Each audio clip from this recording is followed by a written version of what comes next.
Why are you already looking at the camera nonstop? Oh, you're gonna put on a show for everybody. That's what we're doing. And We're gonna have a counter. I'm moving it. See, you're already staring at the camera again. You're staring at the I don't know how this works. Are we starting? Is this it? Oh, his game face is on. Sorry. This is gonna be the biggest shit show episode Sorry, that we I'm do. not used to this. You didn't give me a dry run. Like I don't know what I'm doing. We don't do dry runs. This is it, bro. I didn't know. You're in the trenches. Charles, welcome to the show. We go back quite a ways, buddy. A long time. A lot of trouble, a lot of stories. We did 2 deployments together. And then you quit? I quit. I'm a quitter. Mm-hmm. You're one of them? No. I got tenure. Yeah. Not You ended up lifing it, and no, I meant you were one of them, as in calling people quitters for getting out. Yeah. I did it in a jovial way, though. I wouldn't. No, you're one of those guys. But anyways, Good mustache guy is gonna be like, all right, I'm attacking. oh, James, mustache guy. Something I like to do. This is how we'll start this show. Something I like to do is I give every guest a gift to go home with. Yeah, some cigars. Yeah, so you'll be getting some cigars to go home with. He's a Marine, cop in Chicago, got shot in the line of duty. Pretty incredible guy. We're going to have him on the show.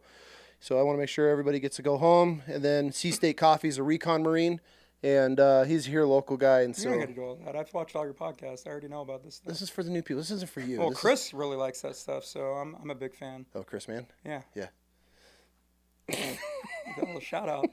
You single, ladies. Yeah, Chris, man. He's single. Anybody looking? So I am not. Sorry. Mm-hmm. Just want to throw that out there. Yeah, been married. You're one of the OGs guys that made it through through the gauntlet. I think there's only 3 of us out of that platoon that are still married. Yeah. Yeah. Nope. All right, Charles. Now that we got that out of the way and you just brushed it off like it was nothing, let's just jump into your childhood. Well, hold on. Let's pull back. Why did you quit? The Marine Corps? Yeah. I was fucking time for me Now to it's start. my show. Oh, it's your show? Yeah. No, childhood. I mean, I don't know where you want me to Where'd start. you grow up? Where you from? Grew up in the Bay Area, Haystack, you know. Oh, God, don't do Yeah, that. Bay Area. I was from a broken home, so I was back and forth between, like, Hayward, San Jose, Milpitas, Sacramento, Stockton, to Oregon, to back. I went a lot of back and forth, Why? just a rough childhood, and parents got divorced. I don't want to talk about the details, but they were not compatible. So I think like 8 or 9 months after I was born, I'm not really specific on dates. They divorced. My mom got me and my brother, moved into like a dusty trailer park. She remarried some guy. I mean, it's really depressing. That's fine. Like some guy that works at a tire shop with like 3 teeth. His name was John. He was real abusive. Really? Beat my brother up a lot. Never touched me. I was like a boy's boy, outdoors, Kool-Aid stains, playing with maggots, running around throwing rocks like a boy. And my brother was the opposite, which is fine. But we're just 2 polar opposite people. I got along really well with my stepdad. My mom got beating so bad that my first memory of knowing I didn't want to be around my mom, I was like 4 years old, and she tried to kill herself on pills. We jumped out the window of the camper, and this camper is like a bunk bed, and then it's like a classic tiny little tin camper that you'd pull in a car. We hopped out the window, ran to the liquor store, called 911, went to a battered women's shelter for a few months. That was an interesting experience. But I got to see a lot of what a kid shouldn't see, and I realized, like, all right, I'm in this, like, in an area in the Bay Area to where, I mean, it's a lot of diversity, I'll put it. So Yeah. not a lot of white kids, so I had to blend in. I was friends with a lot of Hispanic groups. I started slicking my hair back, wearing Dickies, you know, trying to fit in because there's a lot of gang activity there. I went to this place called Newark Junior High. It was my first time I saw a gang fight, and I was terrified. Skipped all of 7th grade, didn't go one day. Really? And the capping point where I moved away from my mother and living with my mother and my brother in Newark, California. I didn't say I didn't deserve punishment because I skipped the whole year, and my mom found out, and I saw her moving. She was cooking, walking right by the kitchen, and I'm like, we're living in a townhouse, and I'm like, oh, she's about to put that work on me, because she's a real physical woman, and I'm like, oh man. And so I'm like, usually I'd jump on top of the roof because it's a flat roof, and I could hide from her. She came in, turned her rings around, and just whop, whop, whop, just hooked me up a 2-piece. I passed out. She smacked me awake, and I was like, I want to call my dad. My parents are deaf, so we had a TTY. It's like a typewriter that you put the phone on, old school. So I typed to my dad, like, I need you to pick me up.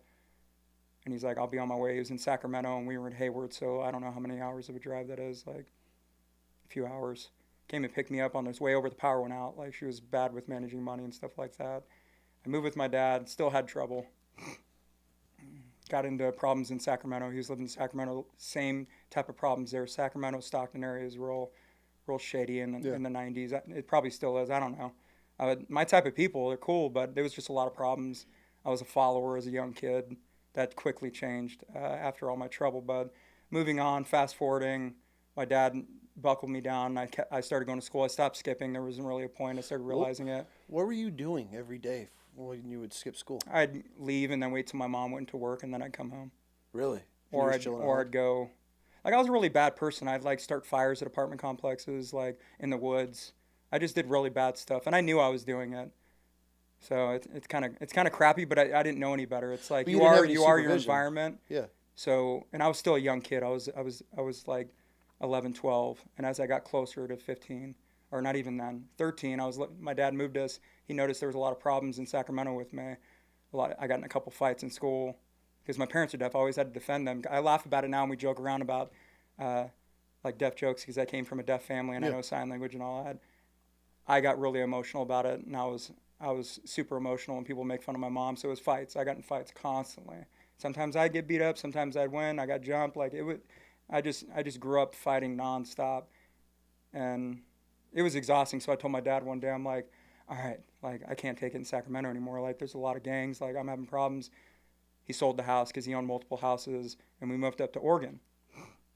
Oregon's where it went all downhill.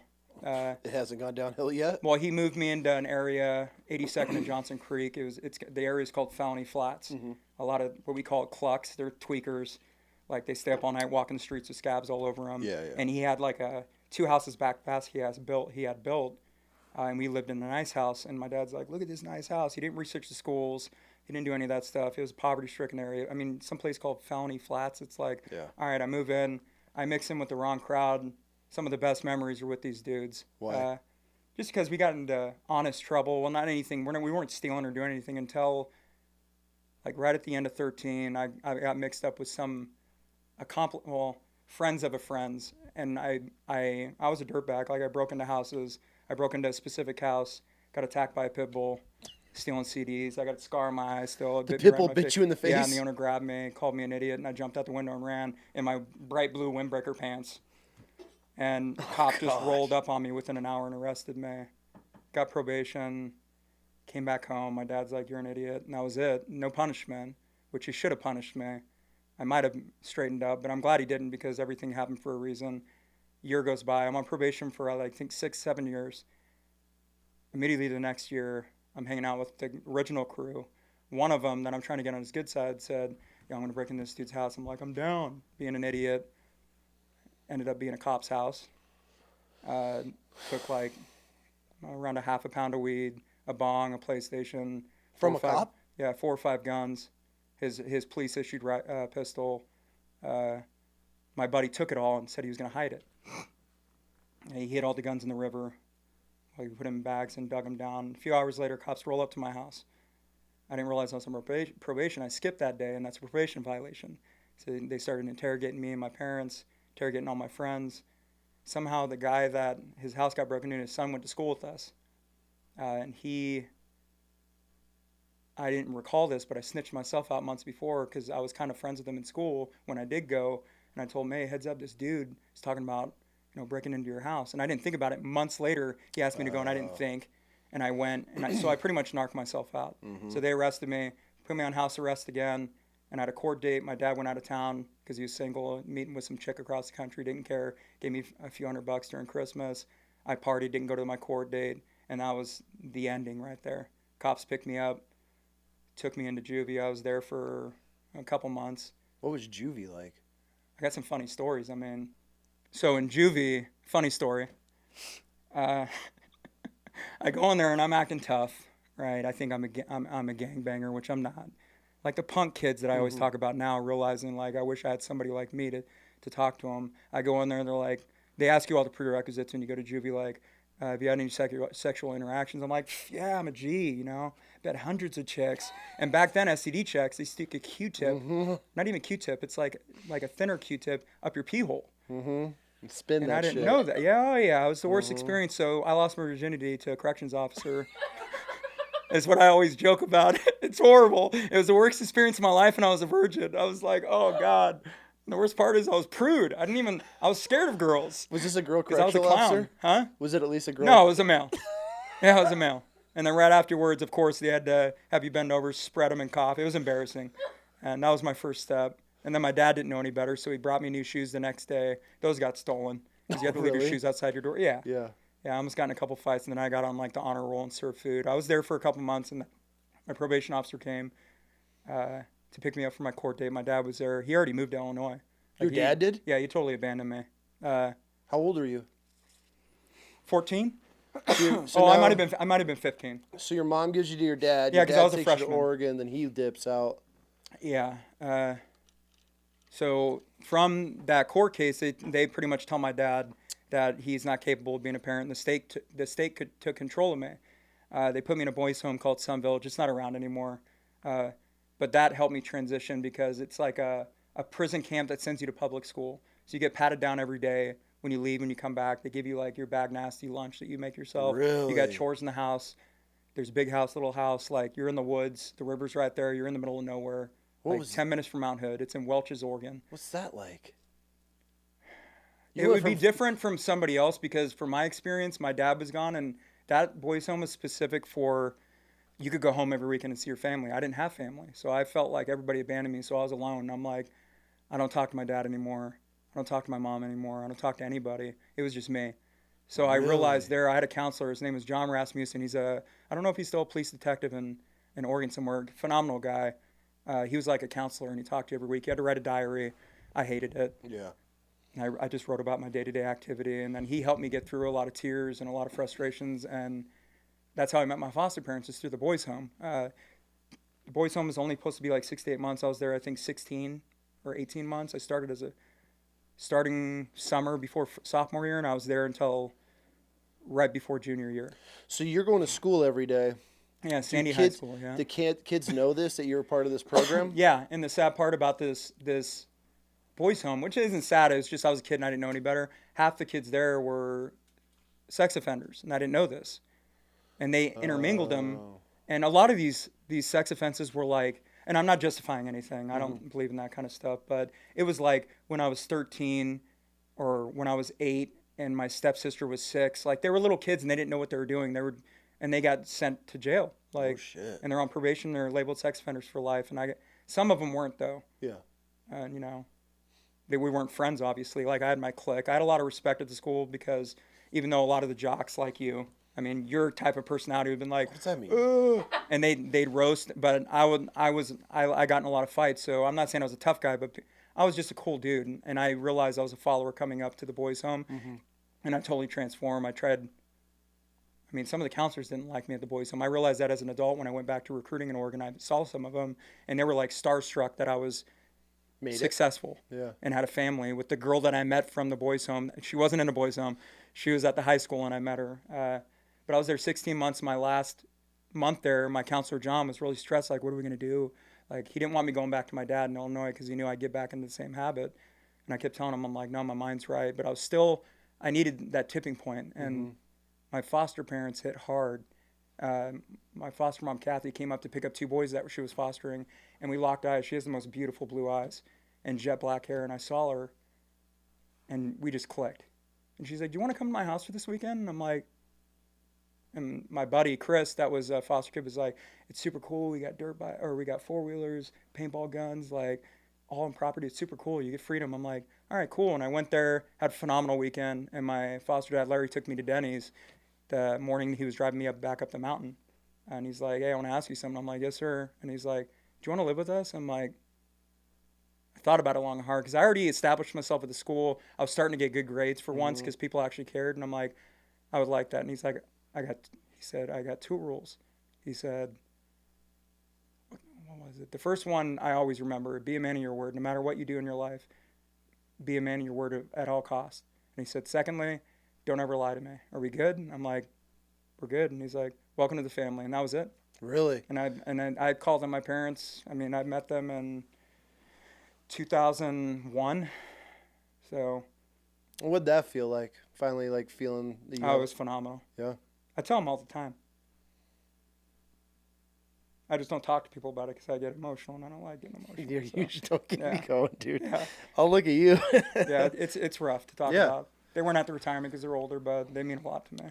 That's good, bro. I mean. And then I met my wife. Second, I went to the foster home. Don't change the subject. We're not blowing over. Went the next week, and I met my wife. So. Yeah. Really? Mm-hmm. Did you stay in the same school?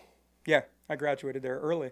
Really? That's how persistent I was. I graduated a whole semester early, and I had, beginning of my sophomore year, I had 2 credits.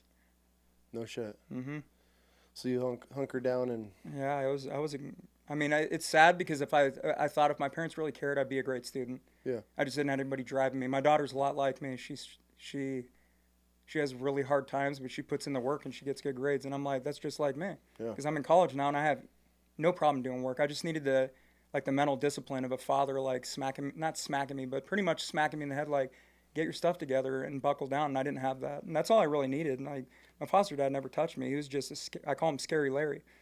I call him Pops now, but he was just he's an intimidating dude, like a man of his word, no BS, hard worker, worked every day, made good money, and just compassion. That's all he had.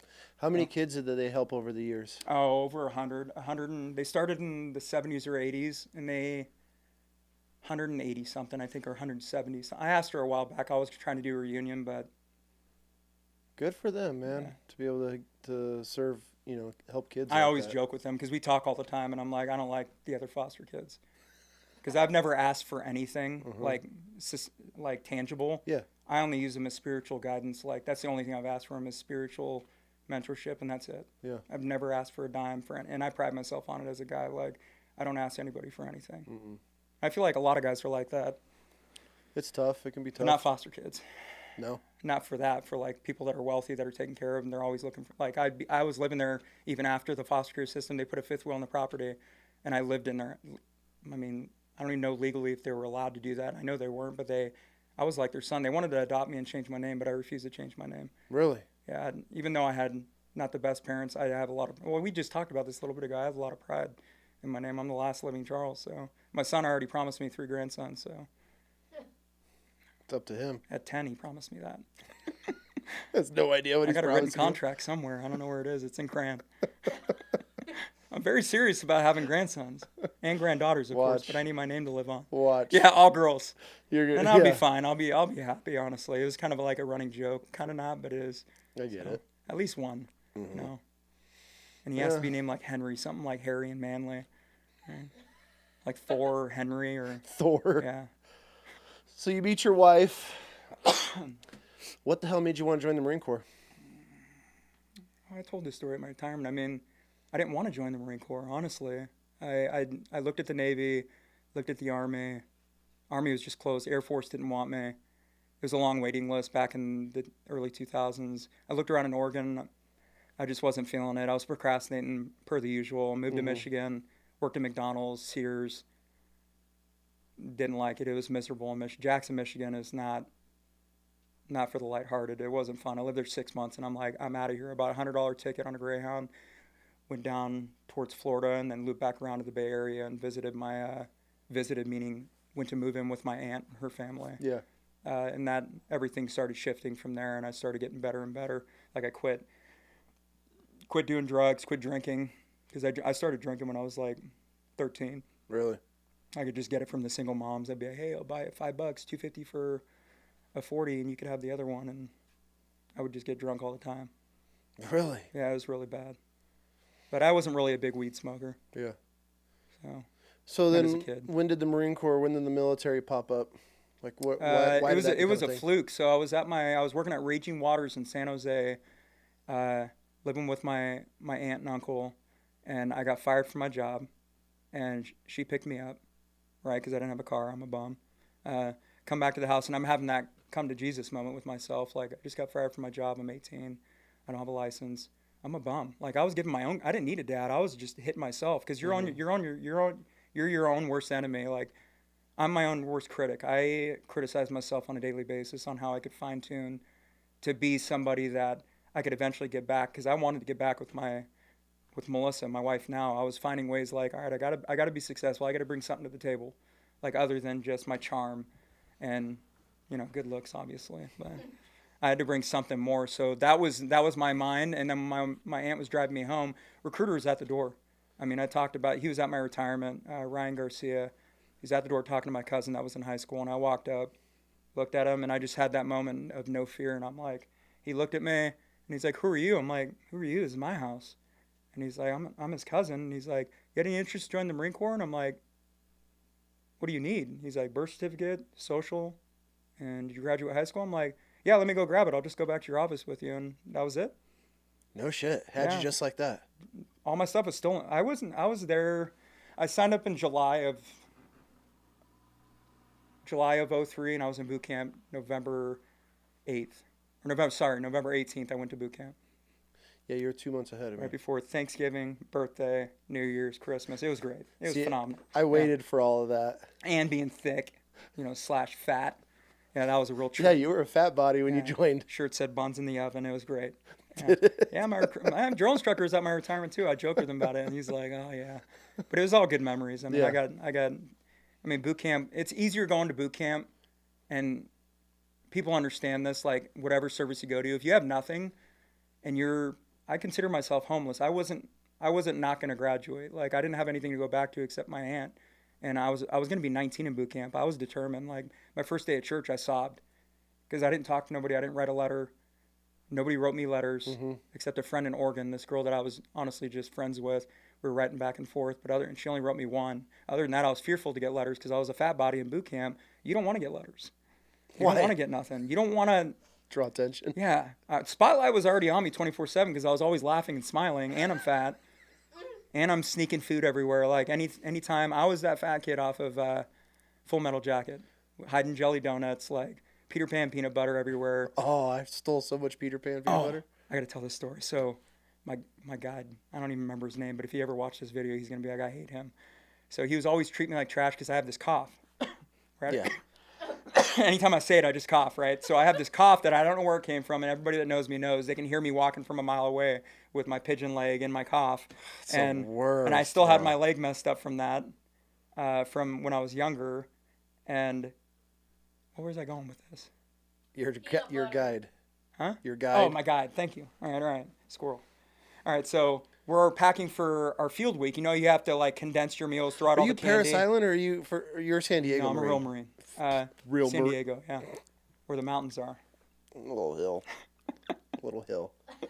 Little hill. Mm-hmm. Yeah, you don't like cardio. I'll take you to some mountains. All right, so we're packing our MREs, getting them real tight and putting them in our day packs. And the guide messing with me for I feel like the first month it was nonstop. He's messing with me because I'm coughing, and I'm a little thick. I didn't consider myself fat as a civilian, but apparently I was a disgusting thing because that's what I got called. That was my name.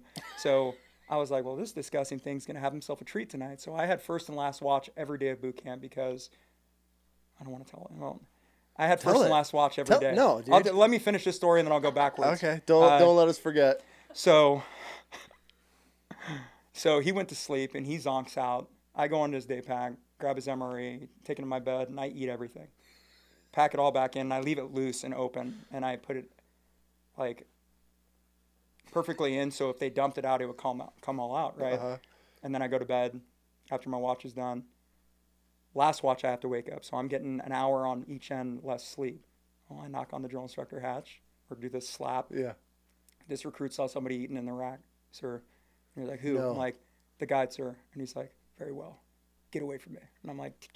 You ratted out the guide? No, I didn't rat him out. I did it, and then I got him in trouble. You ratted him out. I got him fired. It was a blessing. They wake up. They're like, everybody dump out your day packs. And his face, when he dumped it out and saw the snacks falling out of there empty, and I left crumbs. I always leave crumbs. And he's like, and a dirty spoon, the whole deal. And he's just like, no. And they're like, shut up! And they throw his rack, and he's fired. He can only do 7 pull-ups anyways. They should have fired him from the get-go. He just had he was very loud. So they fired him. He got put back in the spot, I think, right before graduation. Never found out. No, I did a lot of other things to him, too. Really messed up stuff. You do some things at boot camp that make you question the type of person you are. You just like, it's really malicious, and you want to see people hurt like you are, especially if you're the chunky one. So I was one of the all-stars. I didn't like using boot bands, so I like tucking my boots like army soldiers. And I didn't know. Nobody said anything. I'm like, what's the big deal? It looks good. And they caught me, so I was one of the all-stars. All-stars, and you'd have to run up quarter deck time. And I found out the trick. You just moan and groan and cough and cry, and then they'll let you go. So after about 5 minutes, I'm like, I got my workout. And I'd do that, and they'd be like, get away, pig. And I'd just, and I'd walk off and squeal. They made me squeal all the time. It was a good time. It's funny. But it was funny. But God. I couldn't even imagine you at boot camp. yeah, bro. Eckenrode was with me the whole time, and he stayed quiet, but he laughed every time. Like, I tell all the embarrassing stories, everything. It was a lot of funny stuff in boot camp. What were you going to say beforehand? I don't remember. Oh, my first night in boot camp, they made us strip down in our whitey tighties, right? Okay. You have to get full nude, but before that, whitey tighties, they do the hygiene inspection, and there's a double, what do you call those, double-sided mirrors to where they could see through it? Yeah. Single-sided or whatever you call it. And they're looking at me, and I don't know, and I'm right at the front, second rack in, and the guide's right here. And I'm just sitting here, and I couldn't stop licking my lips because I'm from the Bay Area, and it's windy down in Southern California with the plains and everything. Everything's wind, so I'm sitting there looking real good in these whitey tighties with my name stamped on there, and I'm just doing that the whole time, right? Just licking my mouth. And I don't want to say what they said, but they pop out, hey, recruit. And I'm like, they ain't talking to me. Like, what are you licking your lips for? And I'm like, and I kind of move my eyeballs over, and they walk up, and it was Sergeant Blaze. Oh, he was a scary little man. Drill instructor. I think he's still an officer, too. He might still be in. I don't know. He looked at me, and he's like, you either had a steak dinner or you just got out of a gay porn. Which one is it? And I'm like, I just started blinking my eyes, and that was it. That was done. From that point on, I got double fire watch from the first day of boot camp, and I just smiled. He said I smiled. They call me Princess Charles Chicklets. They call me Chicklets a lot because I smiled. I just thought it was very amusing because that kind of abuse was funny to me. And like seeing grown men cry over working out, it's like, dude, I'm fat. Relax. It's not that big of a deal. You're not going to die. You're yeah. good. I was like, I got a XXX shirt on that says buns in the oven. Come on. I wasn't allowed to wash it but once a week. Come on, really? They made you wear that? Oh, yeah. XXX. And I wasn't even that big. I was like, I got out of boot camp like, I don't know, 157. But before boot camp, I can't do math very well. I was like in the 230s. That's pretty big, I was bro. a thick boy. You joined the boot camp at I did 2 pull-ups. 230? Barely 2 pull-ups, and they let me go. They needed, GWAT was something, man. Yeah, they needed bodies on the front line. War was going on. They're like, he's cannon fodder. Let's get him pushed through. You got a pulse. But I turned around. Like, my main drill instructor that came to my retirement, High Horse Little, just a badass Golden Glove boxer dude. I've never had nightmares about a human man that I knew, and he terrified me. Every night I dreamt about him, and I was just in fear. And turned out he did the best work on me. That's what I really needed was fear because I lost all the weight. I got up to like 17 pull-ups before I graduated. And then I gained 25 pounds back on boot leave because I'm a big back and I like to eat Jack in the Box. So I was drinking a lot and eating. And then after that, I just started getting on the straight and narrow. And I don't think I ever got, other than recruiting my first year, I tried to embody fitness and try to, drink the Kool-Aid, as you say. Yeah. Yeah.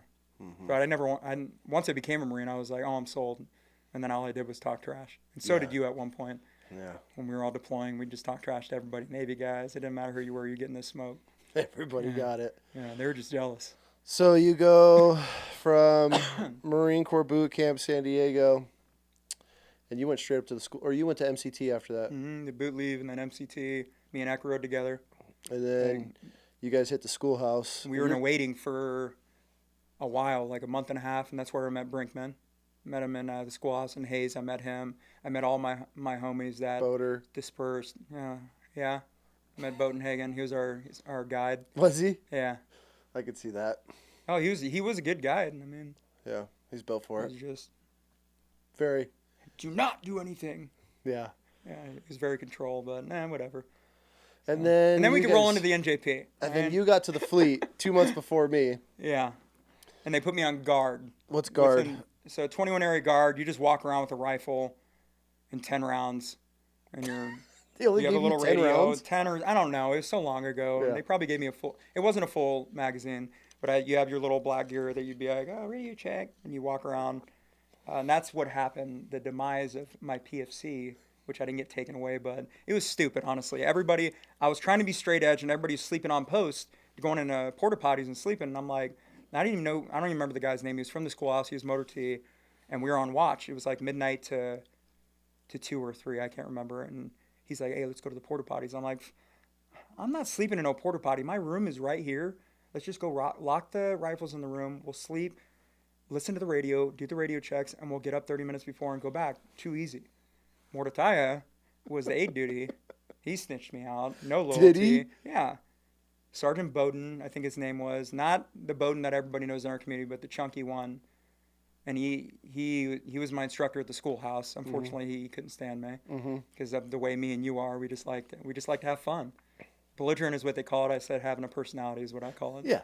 Just being headstrong. So we slept in my room. I told Mordecai, like, hey, we're going to go sleep. And he's like, oh, you know his voice. Oh, I don't think. I'm like, whatever. I'm like, just don't say anything. Oh, I can't. I'm like, whatever. I go upstairs, wake up. It's light out. Not pounding on the door. And I'm like, I wake up like I left my baby in a crib or something. I'm like, oh, my God. And you slept through the whole night? I think around 5:30. And my watch ended at 3 or 4. I'm like, and I woke up knowing my life was over. So you're hours late to turning back in your... Yeah, they were panicking looking for us. They thought we were gone. Went UA with loaded rifles. So rightfully so, he was panicking. He had the SOG and the COG. That COG was a clown. I opened up the door, and the corporal's like, do you want me to cuff him, Sergeant? And I'm like, oh, my God, really? Like, cuff me? He's like, where are your rifles? I'm like, they're locked in my wall locker, Sergeant. And he's like, go get them. And I'm like, oh, no.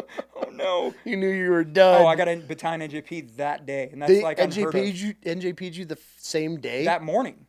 How? I sat at the guardhouse, the same guard shack you worked at. I sat on that couch for about 3 hours. The masks aren't there. Laid back black dude's like trying to explain to the sergeant, like, is it that big of a deal? Yes, you as my student. I want to make sure this is an example for everybody else. So I got straight up hosed. I went up to, it's actually funny. I went to the company office.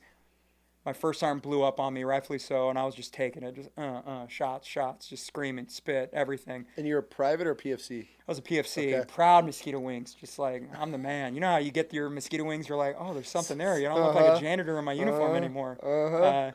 And the first sergeant blew me up. The mass sergeant was cool. I can't remember his name, but he's like, hey, buddy. Like, he was like the laid back, cool, trying to think of who. He reminds me of Bruce. Okay. So laid back, cool dude. He's like, hey, just be truthful. We're going to go see the sergeant major. And it was an acting sergeant major. His name was First Sergeant Richardson. We had a First Sergeant Richardson that worked in tracks, but this ain't the one. This is the early 2000s. Yeah. He was an angry man. I went in there. He was cool at first. He's like, hey, PFC. All right, PFC Charles. Before we start this, tell me something. I don't think you know this. Tell me something really inspiring. Why did you join the Marine Corps? And I looked at the master sergeant, and he's like, go ahead. And I'm like, the benefits, First Sergeant. Oh, no. Oh, I got blown up. And just all the things you're not allowed to talk to Marines about nowadays, unfortunately. Yeah. He just blew up on me, and I'm like, he threw my rank off, which enlisted guy can't do that. And then I had to pick him up. He put him upside down, and I had to fix him. And then I stood outside the battalion commander, Colonel Buckles. And I'm glad I got NJP'd, actually, because it put me on a straighter path than what I could have gone with our platoon that we joined before all the knuckleheads combined. We're like Planeteers. It was bad. We connect our rings and we just become idiots. It was bad. So I'm glad I got that. I got 45. Oh, yeah, you did get 45, Yeah, 45. so Gunny Barton vouched for me and was like, he's a hard worker. And I'm like, just sitting there like, I'm pretty, we were straight up slaves. Like, you tell us to go do something. We didn't have a choice. Yeah, you ran or you're getting punched. Like, you're doing something. This is old school. Like, you will get beat up by NCOs. You don't do something. So I was like, gone. You get beat up by a senior lance corporal. Yeah, I like to joke, but when Gunny says something, it was gospel. Like, Yeah. like it doesn't matter what you do, you drop everything. He was a scary human being. Yeah, he has a hard punch. Yeah. Yeah, he's punched me a few times. But Yeah, he vouched for me and said, don't take his rank. Max him out instead if you can, sir. And they maxed me out. I did not appreciate that. Okay, so for people listening. So 45 days restriction. It's like being grounded to your room. You got to check in every 2 hours. And then 45 means you get EPD, extra policing duties.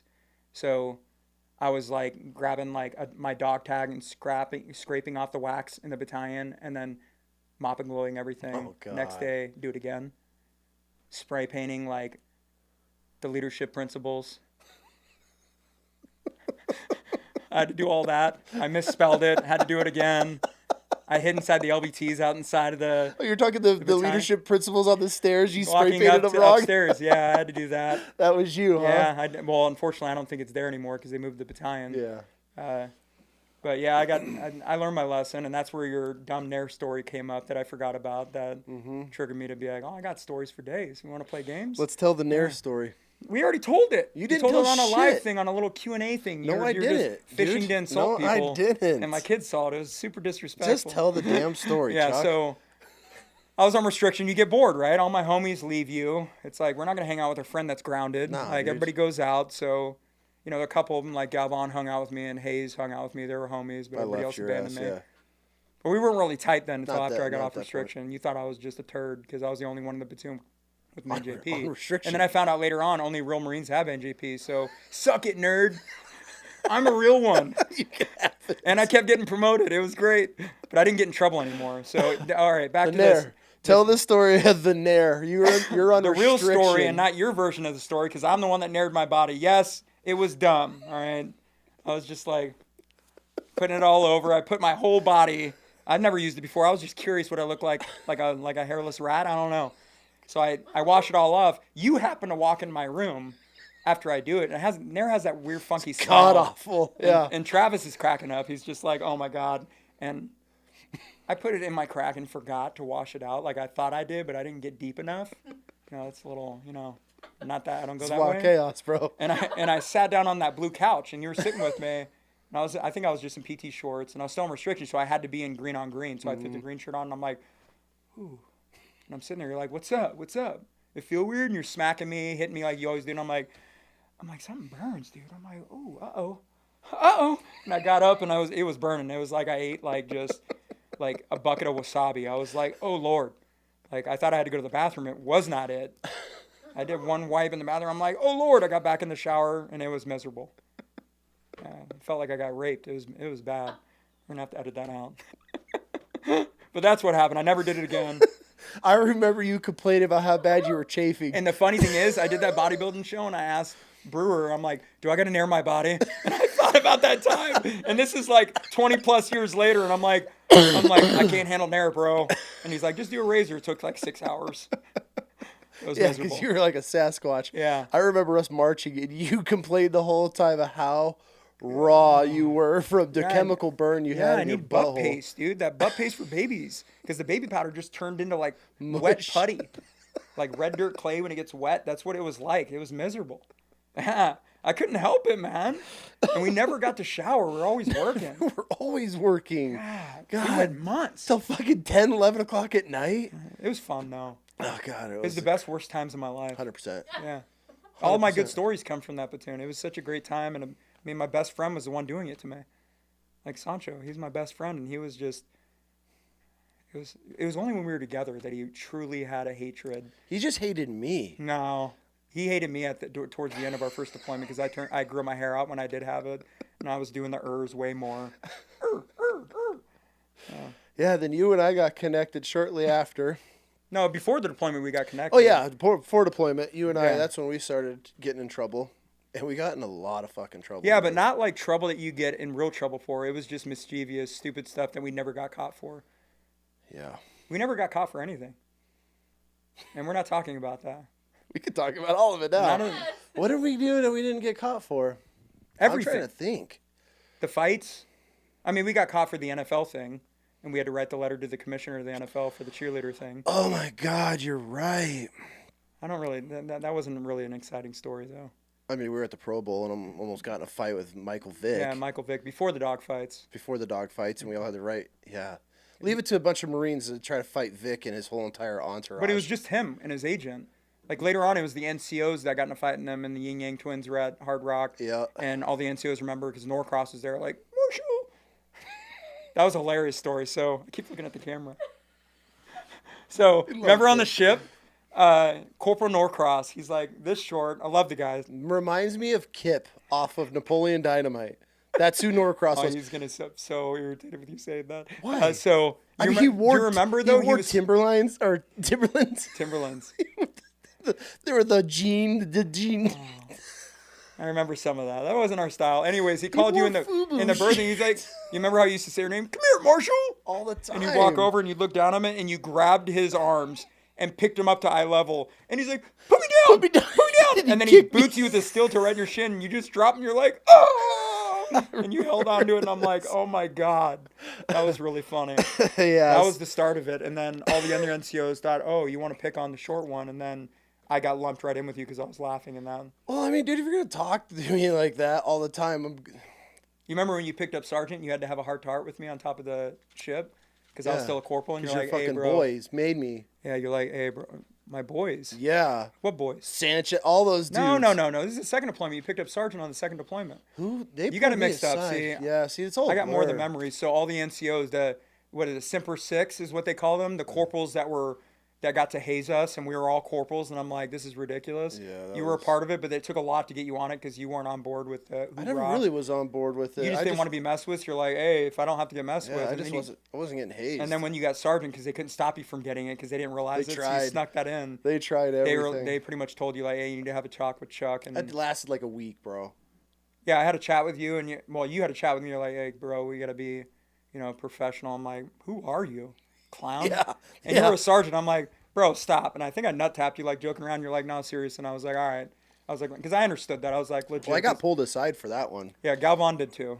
They're like, you can't be friends with corporals anymore. And I was like, we're all NCOs. We're all NCOs. But that lasted with you, I think, 48 hours. And then yeah, that it was not a week. And then I laughed and was like, cool story, bro. Yeah, then nobody ever said anything after that. God, dude. Yeah. Remember 29 Palms? Driving the 29 Palms? Which time? Eek party or? Eek party. That was a good time. That's when you got your official BAM name, BAM. Yeah. From I don't even want to say his name. From our section leader that was in our platoon. I'm not going to tell the other part of the story, but the Eek party was fun. Let's tell that part of the story. Oh, no.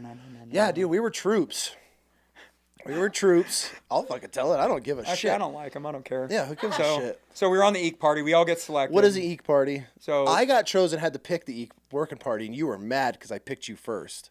Yeah, you just wanted entertainment. I was the jester of the platoon, me and Renfro. So I was the guy that always got picked for the worker parties because I was the belligerent asshole. No, because you could lift heavy stuff. That's all they cared about. Yeah. They didn't like the belligerent part. They just liked that you lift stuff. Bam, come here. And so you were my buddy at that point, so I picked you. So you got fucked for everything that I got in trouble for and had to do a worker party. Yeah, Sancho didn't want me to go. He was that made him mad. I think that made him mad towards you. He's like, troops don't get to pick who they go with, and I got taken because that's one less worker on the track, and he's like, no, I got to do it. Yeah. So he wasn't happy. Every time, just like the Tom Arnold show, me and you got selected to go on. He was furious. You don't remember me locking up the track 15 times that morning before he let me go? No.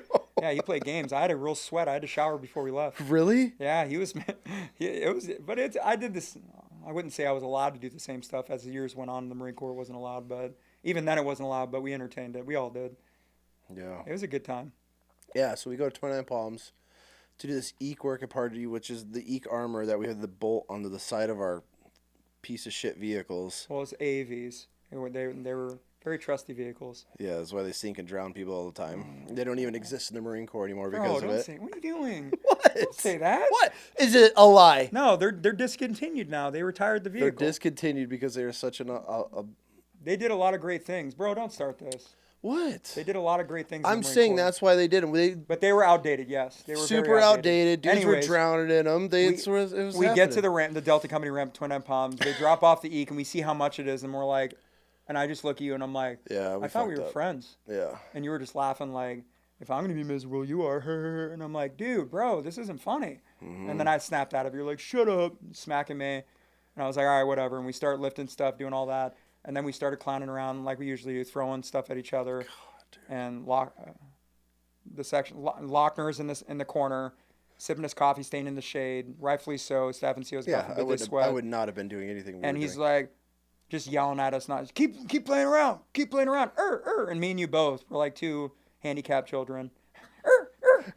We're feeding off each other like we have Tourette's, and he's like, say one more time, and I'm gonna launch this bolt. And these bolts are nothing to play with. It's not like something you hang in your house. These are thick bolts, like something you'd build a bridge with. And as I come around the side, And the eek is only up to like our waist now. It used to be higher up, but it's down to our waist. And I said, as I cut that corner, and I didn't see the bullet you did as he flung it. And I guess it like was super close to my head. I thought he had you. The second he released that bolt, I watched it, and I was like, one of those like, oh God, and it missed your head.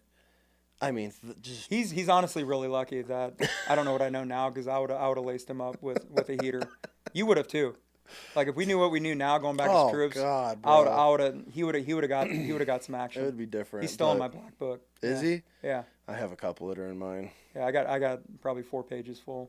I don't resent him. Like I forgive him, but if I see you, Really, you got 4 pages, huh? oh, something like that. I don't know. Are they legit written down? Yeah. In my house, actually, right next to my Bible. Really? Yeah. In my Marine Corps Bible, I have a little list, and it says Black Book, and it's probably like 10 names on it, something like that. It's not 4 pages. Yeah. I was the executioner, so just chopping them as I found them, adds up. Like if you did drugs, you were done with me. Like in the Marine Corps, I wasn't playing with that. How are you catching them? How are you catching these dudes? Room inspections. Really? What type of drugs? There's weed. Weed? Well, the piss test is how I caught them, but underage drinking was a big thing. And the academy, Barracks academy, it's different in school environment than in the fleet. Fleet is different. But when you're underage and you got a bottle of Absolute vodka and it's open and half gone, he's like, it's not mine. It's in his wall locker. You weren't doing this? We're not talking about me. We're talking about me as a senior enlisted. Motherfucker, this is what I'm talking about. Times have changed. Times have not changed. Yeah, you changed. I had to. You were only in. You were burning dudes for underage drinking? No, he didn't get burned for that. So he did that. You let me finish my story. I was going to say. All right, I know this is your show, but I got the hat on, all right? All right? Do you understand? Let me tell this story. So I tell my master guns, I lit him up like I do, and I wasn't going to do any paperwork or anything. I told my master guns, this dude is admin and he can't read. This troop. He's from Newport News, Virginia. Hood dude, can't read, can't type, can't nothing. We didn't know what to do with him. Really? And then we caught him underage drinking, so I'm like, all right, so the dude hasn't done anything for me, and it's a luxury being at the academy as a troop, because you don't have a lot of stuff to do, and you get treated really well compared to the fleet. Really? Like, we make mandatory PT for them. Their staff and COs PT them, but it's not excruciating death runs like we were doing, like miserable stuff. Like, it's a very good life, and this kid, I didn't have a use for him. I'm like, Master Guns, what do we do? And he's like, well, we got a piss test coming up. Let's piss test everybody, all hands. And I was in charge of that. I'm like, cool. Well, Master Guns was, but I did all the Excel formats, and he popped immediately. Oh, really? 10 days out of MCT, he popped. Really? Mm-hmm.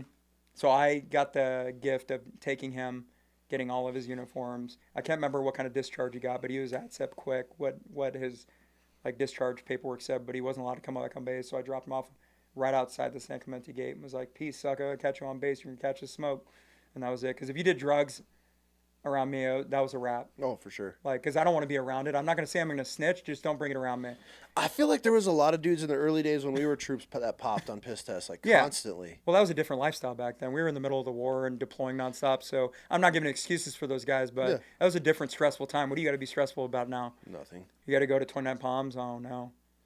Yeah, were you there for that guy that they had the battalion formation and we about faced on him? They marched him out. Mm-hmm. PMO was standing there. I went to the field with him. He was on my track for one field op, and he was crazy. So, Dominican dude from New York, Jersey, or something. Yeah, he was cocaine pop. Yes. Yeah, and PMO was there, and the battalion sergeant major, I can't remember his name. He had us all about face and turn our backs to him, and they arrested him and took him off. I never saw him again. Nobody did. They about faced the whole entire battalion. Yeah. And then I remember he pulled that Gerber out. Well, he ripped his name tags off first in front of the whole battalion with that little life tool. Ripped his name tag off, ripped a U.S. Marine off, told each battalion or company commander or platoon commander to about face the whole battalion, 1,000 Marines. It worked, though. Think about it. I was so against... We were terrified. I didn't do anything. That was the one test I knew I could pass the Marine Corps 100% on a dime. That was it. That was the only test I was ever confident with. Done. I never had to wait. I was like, I'm always held to reserve at all times, and I always knew I was going to pass. No speculation, no... There was times where we were piss testing 2 or 3 times a day. Yeah. They were trying to find a way and to get rid of us. They got to be doing drugs. They're too wild. Like, no, we were just drinking. Our battalion was so bad. And all our Marines, it was all brown pea. We were so dehydrated with how much we were partying. Oh. Because we were young. Yeah. There were so many. They were doing piss tests 3 times a day for like a month. And dudes were still popping on piss tests. That's how bad our company was during the early days of the war, I would say.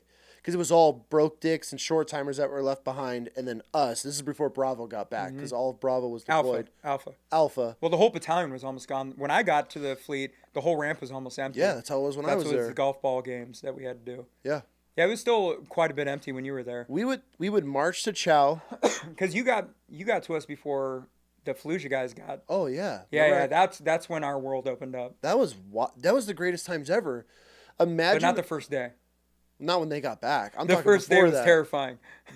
Before they got back was the most incredible. That's when I was calling people like, you need to join the Marine Corps.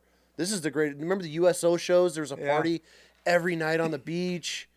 That dude, I mean. Oh, yeah. I saw Brooks and Dunn perform. I saw Jai Rule. I saw Sharon Stone make out with a Lance Corporal. It was great. I was like, oh, my God, we're superheroes. Yeah. Celebrities want us. Yeah. Yeah. It was insane. They did all those beach bastards. It was awesome. They stopped doing them.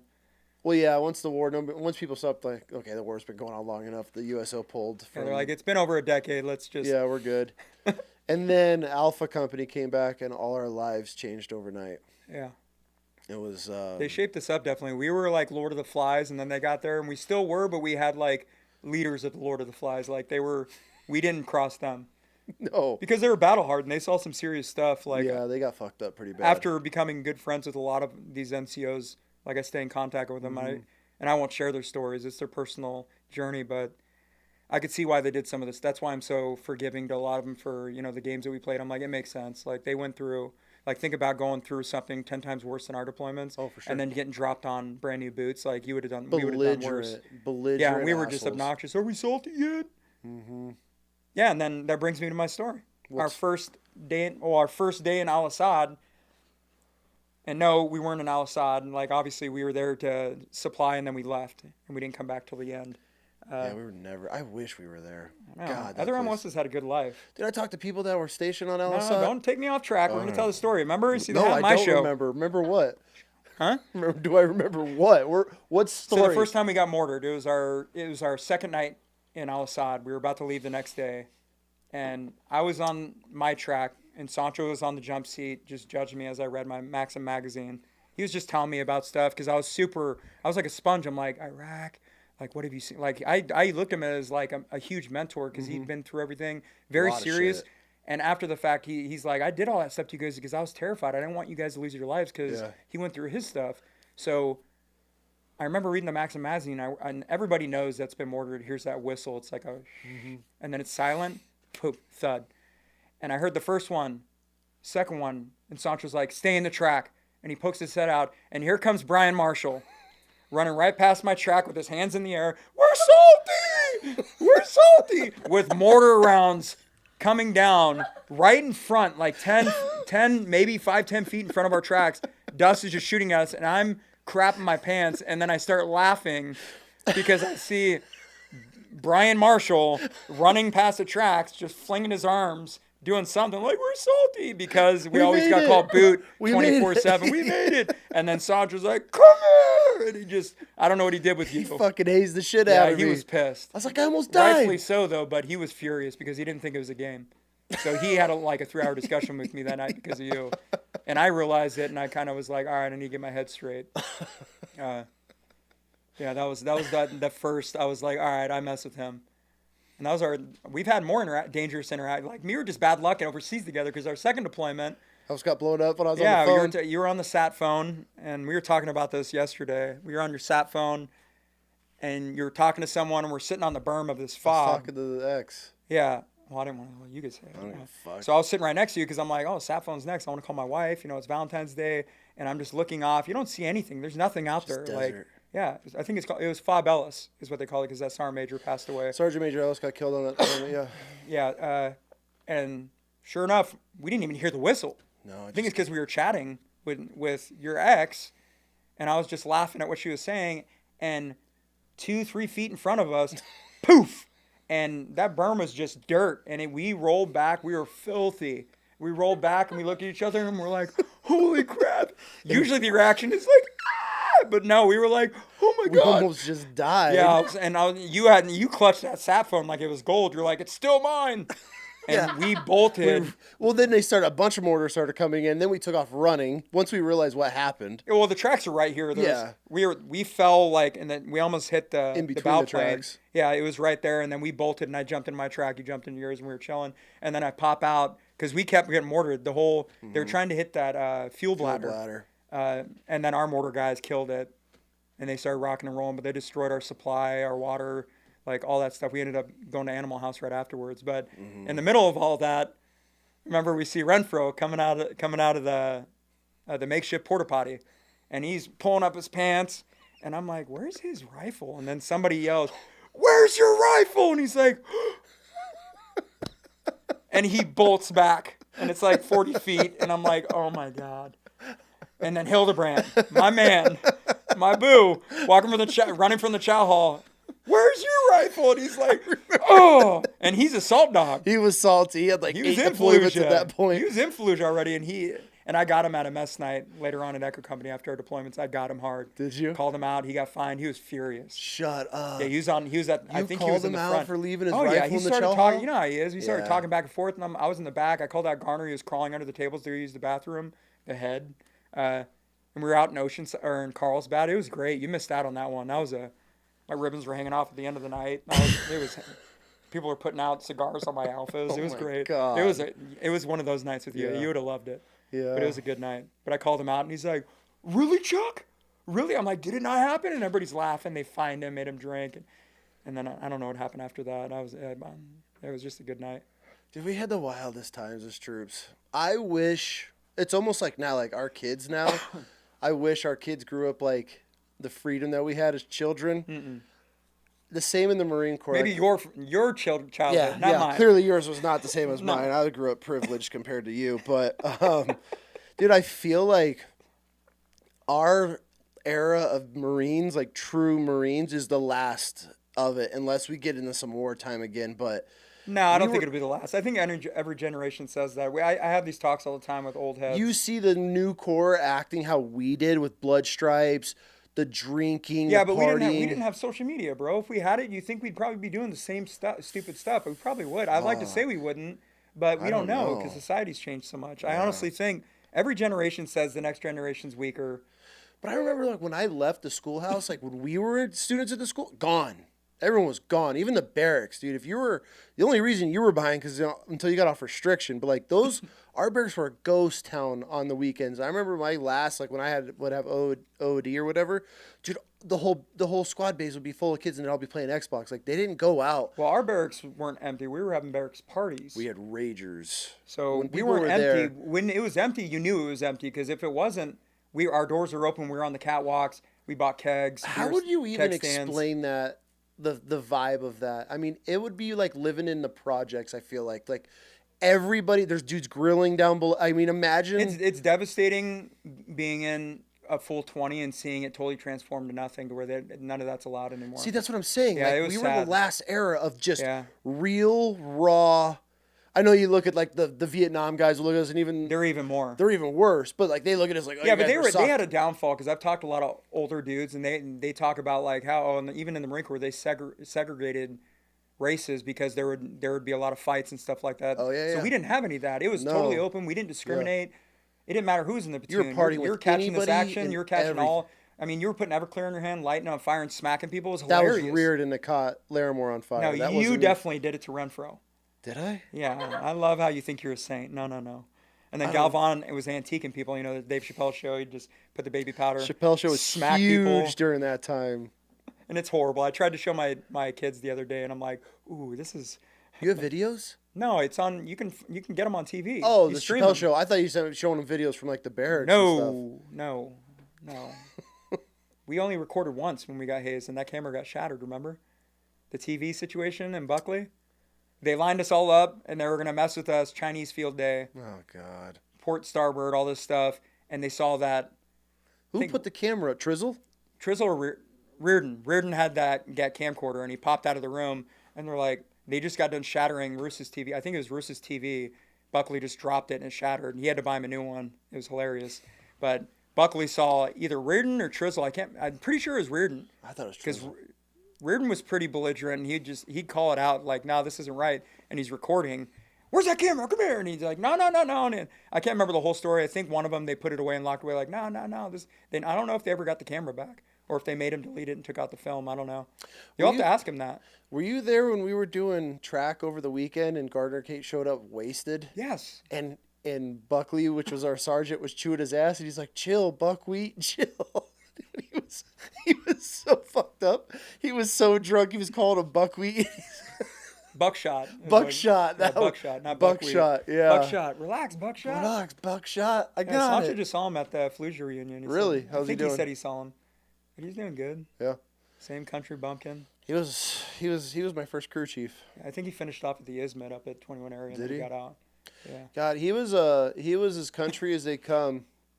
The one thing that drove me nuts about that dude, he would spit in all the bolt holes on the and then floor. you have to clean it. Not even clean it, dude. You had to go to work on something, and every hole on the floor, on the deck, whatever we called it, had a giant ring of foamy dip spit around it. So I was always like rinsing that shit. The deck plates? Is that what you're talking about? Yeah, the deck plates. And that's why I bought you that mini track so you can start you're fresh, bro. learning the nomenclature all over again. No, I never learned it in the first place. Huh? I never learned it in the first place. Yeah, you did. Dude, those were... Yeah, you have one of the most viral YouTube video, in my opinion, when YouTube was coming up, was the AT4 Gone Wrong. That's you. Oh, yeah. It's still on YouTube. I just searched it up a couple weeks ago. It's got over 1 million. So, why you want to do me dirty like that? All right. What bar story? Well, your daughter wants to hear the bar story. I'll go ahead Which and tell one? it. Huh? No, the one I told last night? Is this the boogie? My kids, yeah. So the boogie in Anaheim. A lot of Marines know about this place. Old school guys. I've been there. I can't remember how many times. This is Anaheim, right? Didn't we take the train? Yeah, we take the Amtrak to Anaheim, Yeah. the boogie. I didn't never take the train. I rode with somebody every time. I take the train sometimes. I never took it. Yeah, sorry. But I convinced you to go out that time. Wait, no, that wasn't the time when the whole situation happened. No, this is before. This is a early me partying with you off base, and I learned my lesson real quick. No, I didn't because I kept doing it. Yeah. But anyways, we go to the club, and there's this huge dance floor. Ratio of women is phenomenal. It's like a 3 or 4 to 1. Oh, it was incredible. Pick of the litter. We're young. Young we're invincible. Marines. And naturally, a lot of girls in Southern California didn't like Marines. But we had good. I don't know how to say it. We had a high selection rate at the boogie. Anyways, we're up there dancing, and then they said, "Ladies, you guys want to see some guys up here?" Woo! And then of course you're like, "Let's go!" And a lot of guys wouldn't go up there. Me, you, and I think Renfro and like one other dude, because a lot of guys were like, "No, we ain't going up there. I'm not doing that." And I'm like, "I'm about that life. Like, let's get it." I get it, and we're drunk, like beyond drunk. And I get up there, and I'm known as a flasher. I take off my clothes when I drink. That's why I stopped drinking. It's because it's not smart. Like, I'm that guy, Will Ferrell in Old School. Let's go streaking. 100%. Like, once you whisper it, I think everybody's saying it. I'm like, let's do it. And I'm the only one. I do not care. I have no shame. I'm up there on the table, and we're like, both of us there was are a like, bar. there was like this, no, it was a wooden, like, wall. And it was like that tall. There was no railing. And we grabbed it, and the DJ's right in front of us, and the people are behind us. And we're pretty much dropping our butts down, and girls are slapping. And it's great. It's great. Treat me like just a child. Yeah, get it. Spank me. And they're just doing it. And I stand up and I'm like, dude, this is great. I'm having the time of my life. And you knew and you took your opportunity like, are you? Oh, I just heard them say they want to see your stuff. And I'm like, oh, okay. All the way down. And everybody just starts laughing. The whole place stops. I get swept with my legs still down. You just pull your hands back and don't defend me. Full Nelson. Dragged out of this club, and it's super cold in there, if you know what I mean. And my pants are still down, and I'm like, I didn't do anything. What'd I do? And they kicked me out. I pulled my pants up, and there's nobody. They drug you through that whole place. Bar. Everybody got to see just your butt. I get to see your butt the whole way through. Oh no, it was twig up. Butt was down. It was twig up. It was embarrassing. Super. The second time. Demasculating to do that. And there's this big old black dude, and he's like, you ain't going nowhere. I'm like, I'm not resisting. Just let me pull up my pants, bro. Yeah, my selection rate went down as soon as I came back in there because I just went to 7-Eleven, grabbed a lime, got the X off my hands, washed them up, Went back to the hotel, grabbed another shirt because I lost that shirt. I gave it to the girl, and I thought, that was the one, and didn't see her again. We used to go for ladies' night. That's what it was. Yeah, that's what it was. Thursday nights. And it was like $40 to get in. We were like, okay, and all the dudes out front would be bitching about it. And we paid it because it was ladies' night, and we would be. I was so desperate. They said we weren't allowed to have hats, and I had a hat. I just threw it in the parking lot, and the guy's like, "Really?" And I'm like, "I just want in," because it was gold in there. It was such a good time. That place was popping. You got thrown out of twice in there for pulling your pants down, I thought. No, I got in a fight 2 other times. I've gotten kicked out 4 times. I remember we'd always. This is over like a 2 years, no, year and a half span. A year. Something like that. They're all blur. Solid year. But it's all good stories, and it was a good time. I didn't mean no ill will. No, dude. The fights weren't started by me. I just jumped in, got a couple licks. But that was a good time. Those were wild. That was one of the funniest things I've ever. I just remember your voice. What'd I do? What'd I do? As your pants were around your ankle. And I was just looking at you the whole time like, save me. Yeah. Save me. He's a big one. Take him down. And you were like, no. There's one other time I already got kicked out and I asked the bouncer to tase me. Were you there for that? I was there for that. Yeah, and I got tased. I think you got tased too, didn't you? Somebody else got tased, and I can't remember. But I don't know why we asked that. It was the stupidest thing ever. Didn't you do the kendo stick thing too in Singapore? You asked the cop to hit you? We tried. It's a serious deal to get caned. Yeah. We were together because we got the pictures of Jack and Cokes at that bar. They just served pictures. Can I get a Jack and Coke? And they just That's where I told that story on here of Zuma. He was with us. Yeah. Why was Zuma with us? I don't know. I think he was already there. Yeah. Because we would have never went on Libo with him. He was a Libo risk, bro. His whole life is a risk. God bless. That guy was a wild man. There's just some people you just know, and I'm sure there's a lot of wives that probably used to say it about me, like, you were 100% labeled. You're not hanging out with him. You were labeled until you settled down and had kids, and I was like, all right, there it is. There's the Brian I want to know. I was like, but we had good times. Oh, dude, we had the most incredible times. Yeah. But yeah, Zuma was one of the. If I thought somebody was a liberal risk, they were. Him and Leonard's. Old Dundee. And Renfro. Old Dundee. He's still a liberal risk. I remember. Do you remember the prank I did on him with his? What was the shot we had to get? Smallpox. Smallpox. The smallpox or the anthrax shot. Anthrax. Yeah. It was the anthrax shot. Do you remember when I set the whole thing up on ship and I thought he was going to jump off the side of the ship over not being able to get off in Hawaii? So we all got the shots, the anthrax shots before him. Remember, he ended up coming to our platoon late. Yeah. So he got his shot late. And, in good fashion, like, I had to fuck with that dude everybody. everything. Because he showed you so much and he got so bothered by it that we kept doing it. Yeah. And so I went down to the BAS on ship, and I was like, hey, I'm going to fuck with one of my dudes. Just go with it. If he calls, tell him he's not allowed to get off the ship till his smallpox shot is completely healed, because his was all pussy and shit on ship. Remember, we were in the desert when ours was healing, so his was on the ship. So I come up, and he's all, hey, bing, bro. Bing, bing, bing, bro. I'm a spicy codfish, bro. And so I was like, yo, Leonard's, and he's like, yeah, bro, yeah. I'm like, because he's all excited about getting off. I'm like, you can't get off the ship till your shit's healed. And he's That's the second time you did that to him. He goes, no, bro, no, you're lying. And everybody was in on it. And I was like, go to BAS and ask him. And he's gone for 30, 40 minutes. And he comes back like full tears, just all waterworks. And he's like, my life is over, bro. I can't even get off ship because they told him they went along with it. Yeah, he was butthurt for like, I don't know. We would let that one go for a couple of days. Yeah, he was butthurt about the first one, and all Assad did to him when he tricked him and told him he was going to, hey, your old platoon that you were with originally, they're coming into Iraq and we're about to leave. And he packed all his bags. You don't remember that? I don't remember this. He packed all his gear, went out where the ramp, like our little dirt ramp in front of the tracks, and just sat there. And that dude sobbed, man. When was this? I don't know if it was you or one of our homies, because it was definitely our clique that did it to him. He was so butthurt. I don't remember. I went out there. I was like, bro, I'm so sorry. I felt bad for him. He was like in tears. He's like, I want to stay out here. I want to see some action. Like, he was amped. It was his first deployment, I think. No, that wasn't me. Maybe it was. I don't remember. It was, because that was our second deployment, but it was his first, I thought. Yeah. But somebody did it to him and he was sobbing. He was a wild And then you did that to him on the way back even more, so he's probably really that was on the way out. That was on the way was there. It? Yeah. Yeah, he was super. He was another one of those characters. Interesting fella. Yeah, his mom's like a newspaper journalist. And really? Yeah, something like that. He has an interesting story, too. He's a wild man. Louisiana coon just lives in the... I think he's in Louisiana, right? Yeah, Lake Charles area. Yeah, he lives in Lake Charles. He owns a house. Interesting guy. He's a wild one. That's a word to put it. Yeah, he's interesting. He's wild chaos. That dude's wild chaos. It's just chaos.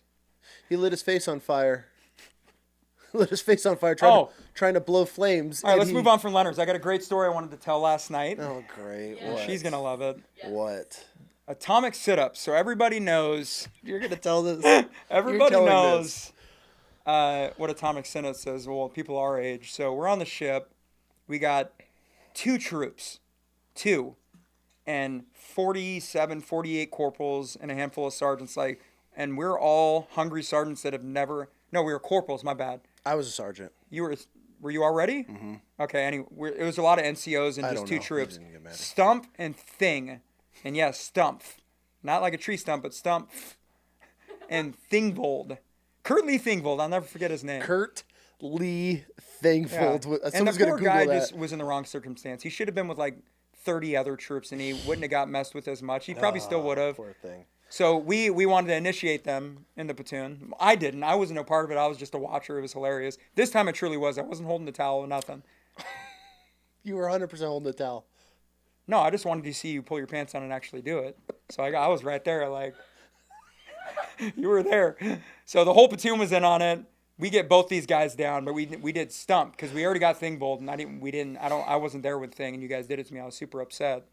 So I wanted to be there for Stump because I truly just despise this guy. And he was just a mouth breather. And he got down. He's all amped to be a part of the team. All these NCOs are gassing him up. Boater was definitely there, and he was definitely holding the towel. Like, Trav was there too. There was the little click, and I know I was a part of it. I just can't remember if I was holding his legs of what I was doing, but I was a part. But I don't feel like I was there because I didn't, SA him or anything. So we get his head down, and Atomic sit up, you hold the towel, right? And then you got right over him. He had no idea. I don't know why. Probably because his name's Stump. So you pull your pants down, spread your cheeks, and 1, 2, 3, and he's pushing his towel. We let go, face plant right into the butthole. And I'm like, oh. But it wasn't and I just started gag. In the butthole, bro. He sat there so long. He like did. I jumped off of him. It was like a nice 2 seconds. He didn't know where he was. Like he just... I thought think it was his still a eyes towel? were closed. I have no idea, dude. He did do some manscaping or something. Did he think he was into like a Brillo pad or got a what? Shag towel. And his face after he opened his eyes, oh, I want to throw up thinking about it. It was the nastiest thing ever, and that was the start of just, he didn't deploy with us, obviously. Oh, God, dude. He was out of there within a couple weeks. Thingvold stuck it through, but didn't work out the whole deployment, but he made it all the way through. Poor guy. Yeah. Can you imagine being a troop going with all those NCOs and you being the only troop, me and you? We would have been brothers for sure. We would have been lifelong friends. God, just from the misery they would have put us through. You want to talk about trauma bonded.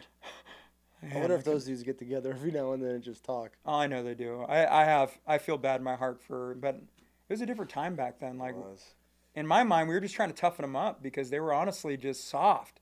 And we were all, we already deployed once and we were trying to do what our NCOs did to us. Like, that's what we were trained. But we took it above and beyond. Like, we're going to do better. We're going to be more, horrible thinking. Our imagination was wild. Yeah. So we got to do a lot more. What's a story where you two got trauma bonded? I don't think we really had trauma bond. It was just bonding. I just have so many stories of knucklehead stuff we did. Like when you crushed my fingers. Yeah, when I stepped on your hands when I saw you for the first time and I did a little, squash the bug on there. And the way you looked at your fingers, and I was like, this is my dude. And then your dad was, honestly, you just like sitting in your room playing video games. You didn't do nothing. Like earlier what you were saying, like, oh, people don't party anymore. You didn't really party.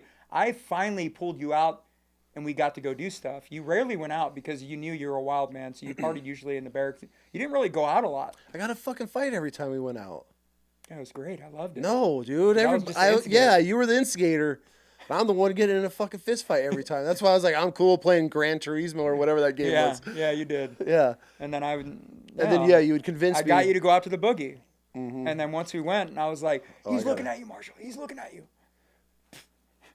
And then I'd start something or shove somebody and be like, what's up? Just because I knew it'd be fun. Like a big dude with me, I'm like, we're going to wreck house. This is going to be fun. Like, this is going to be There was no ever we, though. It was always me. No, that's a lie. We never got in fist fights with people when I was with you. We just had a good time. No. Well, Unless he was on base, like with like Navy personnel or something. But we didn't fight. We didn't. No, get when in it a was lot. just you and I. No. It was when there was a group. Other people maybe they'd watch it. No, any of my Johnson. homies getting fights, I'm jumping in regardless. Oh no, I know. I got to get my licks in. If I ain't getting action, I'm gonna help out and try to get some. Like we just liked being in trouble. God, But we never got in fights in public, like with other people. What's the Hawaii story? Oh yeah. All right, this is a fun one. Oh God, why did you tell her all I this? love shit? that she reminded me of this. This is good. Did So you write these down or something? Our first time in Hawaii, I reminded her last night, and then she said it this morning. God. So our first time in Hawaii, on the way to Iraq, we're still knuckleheaded. Like we got no stress in our lives. Like we know we're going into Iraq, whatever. We're gonna have a time of our life. So I go out with you. I can't remember what of the days because we were there for like 4 or 5 days. One of the days I went with you because the first couple nights you were having fun and we came. It was the Cinderella hours. You had to come back to the ship every night. You were And troops, though. I'm like, bro, let's go out. And you're like, all right, bet, let's go. And we go out. And we walk by this coffee shop, and I'm like, I've never been to Hawaii before. I'm like, coconuts, dude. And you're like, oh, dope, we should get one. And then you tell me, Mr. Bam over here, double, triple my size, I'll stand on your shoulders and you stand. I'm like, have you seen my legs? And we did it. And there's this Jeep. Oh, I remember Jeep this. Grand Cherokee right behind us, a black one. It was, I think, black or silver. And I grab onto it. You put your foot on this Jeep. You didn't have any care for personal property. You were just like, smash, got on my leg, and you were like just twisting. And I'm like, oh my God. And I'm like straddling this tree, trying to brace myself for all 300 pounds or whatever, how heavy you were. You weren't that big, but. And you get up and you go to shake the tree because you can't grab one. And of course one falls off. And I'm like, score. And it falls right onto the windshield of the Jeep Grand Cherokee and shatters it. And you jump down. You grab your flip-flop back on because you never wore shoes. And we bolted. You remember that? You never wore shoes. I still don't. You remember that? I remember that. That was a wild story. And then your dad got a conch somehow through that trip. And then we constantly got in trouble because he'd go on the flight deck when we do like our formations and Marshall! Yeah. Oh, yes, Corporal. And you'd run over. I was like, oh, my God.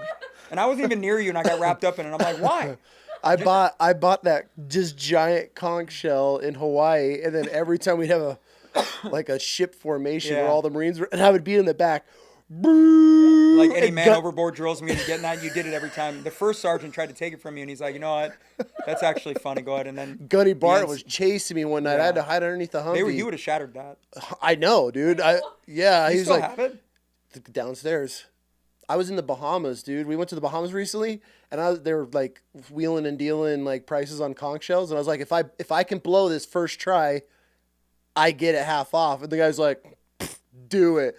And he was like the whole market. Well, don't they have to drill holes in it a certain They way just cut the tip off. Okay. Where it comes to a tip, they just knock that off. Yeah, and the whole market shut down. All the girls and everybody are like, you know how to do that, Dad? I'm like, you don't even know how I used to sit in the back of a Remember, like we used to white go Maui. We used to go we called it duty hunting. We'd go duty fishing, where I would blow it in the barracks in the middle of the night, and we'd blow it till the OOD would roll up. We'd all hide on the third deck, like behind the. Yeah, it sounded like a foghorn. Yeah. Did they know it was you? Oh, dude. Fucking Marshall! They'd be looking for me. I'd be running around the flight deck at night. Because we'd all come back on ship wasted. Everybody's fucked up in Hawaii. Like, every night we'd come back. So then they'd make us get in formation to get accountability to make sure everybody made it back. And I'd just bring out my conch shell every time. I'd be carrying it with me. And I'd stand in the back and just be howling on this thing. And Gunny Barton knew it. Let me fucking hear it one more time. And then Wagner came around. And Barton was like, you two, come here. We're duck walking. Dude. And he's like, and then we thought, if we start acting gay, he'll leave us alone. So we're duck walking, and I'm sitting here acting like I'm humping you, and we're fully clothed, and I'm like, and then you're doing it to me. And then Barton goes, oh, you guys want to act gay? Good, come here. And that was when the don't ask, don't tell thing was going on. So he's like, oh, you want to play? And then we took us to The Neptune. King Neptune with his belly, and I had to tongue his belly button with fish oil, and it was. I had to eat a fucking cherry out of his belly button. All right. You did too, motherfucker. No, I didn't eat a cherry. I used fish oil. We got sprayed with fish oil. Do you remember when he had so let's explain Wog Day first. People are going to be like, what the fuck are these dudes talking about? Yeah, you're right. Okay, so to become a Shellback in the Navy. It's a naval tradition. I hope it still continues to this day. I think it's a little softer version, but they still have it. But when you cross the equator, Mm-hmm. you go from a wog, which looks like a sperm. It's like a tadpole.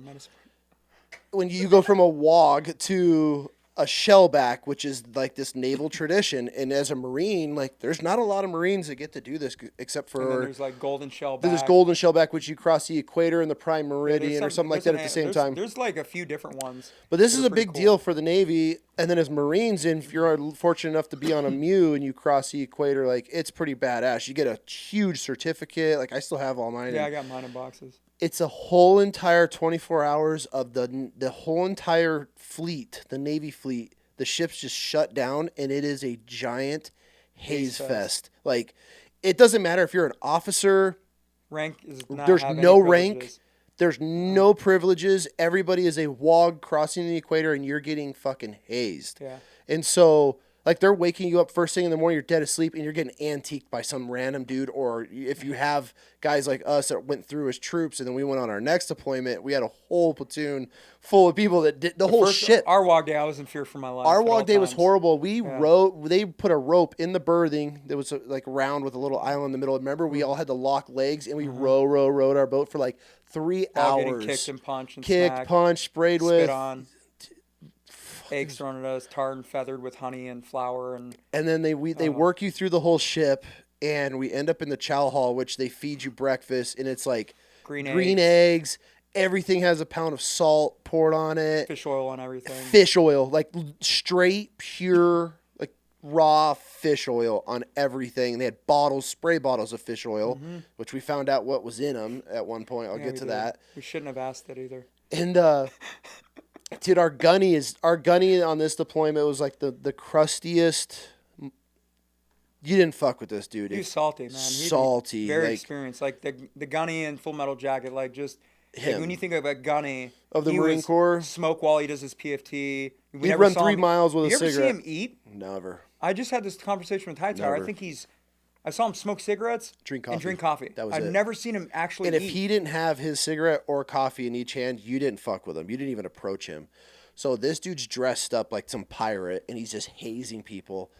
And we're on the floor in the chow hall, and there's like shit rolling around. And I swear it was you. You slid me a bottle of mustard, and it comes right to me, and I grab it, and I pick it up and had weight to it. Dude, he's still a dangerous person. I don't know if I want him knowing that part of the story. Let's go ahead and edit that out, all right?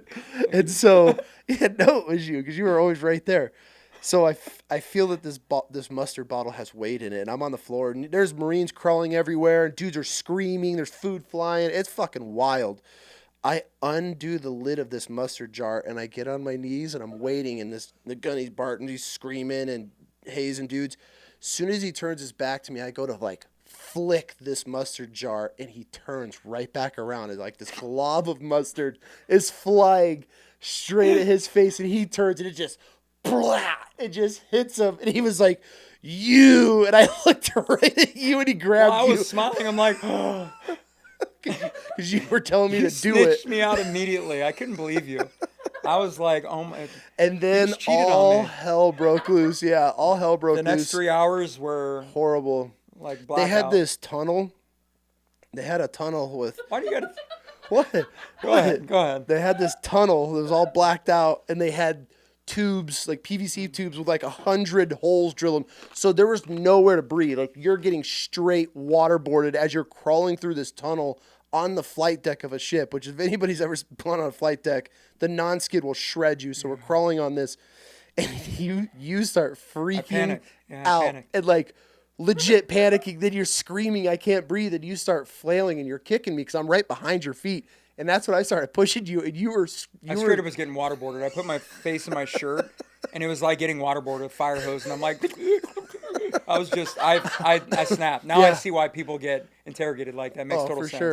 And then we got out of there. We had the duck walk, and then our gunny comes up to us, and he's got this spray bottle, and he gets it going. It's like it's on laser mode. I'm talking. It's one of those industrial chemical spray bottles that shoot a laser like 9 feet. It's one of those. And he looks at me and he goes, "Open your mouth, bitch." And I didn't know. And I was like, and he just goes, it just lasered pure in the back of fish your oil, throat. and I instantly, I start losing it, and then he looks at you, and he goes, You already started making the noise, so I'm like, because I gag every time you do that. Anytime I hear a throat noise, I'm like, and he looks at you, and he goes, "Open your mouth, bitch." You're like, and he was oh, jamming. he messed up my gums. He just grabbed it and just scraped. And I'm like, ooh, and I wouldn't do it still, and I still gagged. There's all kinds of I juices remember in him there. just sitting there, pulling the trigger, and just fish was pouring out, and you're just fighting Because it. he was going to spray more than once. He loved messing with me. Yeah, Because and I was always getting then in trouble, man. that's when we had to go, and they have, in the end of the at least for our ship, this is how it was. And if there's any freaking sailors that are like, that's not how it was, I hope to God it was not like this. They got the fattest sailor on the ship, and he's sitting on this makeshift throne, and he had this giant, whatever, the trident. He has this giant trident, and he's got this giant jar of freaking cherries. And I didn't get the cherry. I got the fucking No. cherry. Thank God, dude. Oh, I got, you know why? Because Barton was pissed that I wouldn't open my mouth, so he sprayed it in his belly button. He's like, lick it out. And I'm like, and it was all, you remember how hairy it was? I'm like, it was this just dude's like a giant Peter sailor. Griffin Just a giant sailor. They find the fattest dude, and he's King Neptune, and he sits there, and this is who grants you you're a shellback. Dude, people are going to listen to this and be like, what the fuck? Yeah, but I will tell you that after doing that second one, we both realized an all male ship like the Cleveland In the Comstock. and the Comstock is unisex. They had women on the ship, so the Cleveland when you shut down, it was all no rules, Yeah. straight Lord of the Flies. Like you could do whatever you wanted. We had like 3 females on that whole ship, and they were Navy ensigns or whatever. no, it was an all male ship. Was there a second one? There was They females they on came one to of them. visit and then they flew back to the main Okay, carrier. But we okay. were on the Cleveland. It was a tiny one. Yeah. All male. That's why they got to do all this stuff. I found out later when I was talking to Bidwell. He's like, yeah, it was an all male ship. So Oh, shit. that's why That they makes watered it sense. down and we couldn't do all the fun stuff as shellbacks because there was females there and we couldn't be like strip. Because you already know, I'd be having people duck walking naked. Like I would have been doing stupid stuff. Yeah, you're that. Yeah. You would have been 100%. doing it with me. Yeah, you're right. And Hildebrand actually showed me videos last week. I told him to email him, but I hope he does soon. But there's videos of both of us standing there. Botenhagen has that blonde spiky wig. I got a fake beard that looks like now. Okay, so hold on. We're going to get to this. So the King Neptune, Yeah. he's the fattest sailor on the ship, sitting on this fucking throne. He's got a trident in one hand, and he's got this jar of red cherries and this cherry juice in the other jar, and he would fucking pull this cherry out and put it in his belly button and yell something, and you had to go and bite and thank God, dude, the stem was just enough where you can pop it out of this dude's belly button. And then he made us, there was like 4 of us standing there, and he told us to sing the Marine Corps hymn backwards. Marines hymn. Not Marine Corps. Hymn, whatever. The you Marines go. hymn. Backwards, and we're all standing there like, "Durr." And then we turned around. I don't know who turned around. Someone turned around, and we all sang it backwards to him, and he said, he gave us the Omnis Dominus blessing, and then they took us to those giant green sea dye tanks and baptized us in them, and it was freezing water. But it washed ice water. all the nasty stuff It washed off everything of off us. of you. And then the second you get baptized in this neon green water, you're instantly a shellback, so you can go and start. I think it was that shark repellent stuff.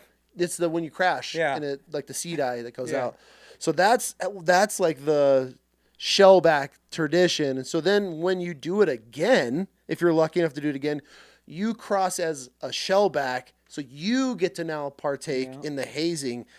And on our second deployment, there was only like 30 of us on that whole ship It was that fun. went through it. So the whole ship were all wogs, and there's only like 30 of us that were already shellbacks. So we got the haze, the whole, and even our lieutenant. I Yeah. remember And I had staff and COs, everything. It was staff great. sergeants, gunnies. It didn't matter who you were, didn't matter the rank. If you wanted, which Yeah, you it's could not ultimate partake in tradition. it. I loved it. And I'll never forget, dude. I got stuck with the officers, and I had this giant jar, like Costco jar of peanut butter. Yeah. And I remember that. remember filling all their ears and their nose full of peanut butter, just because. Yeah, we got pictures of Thingville.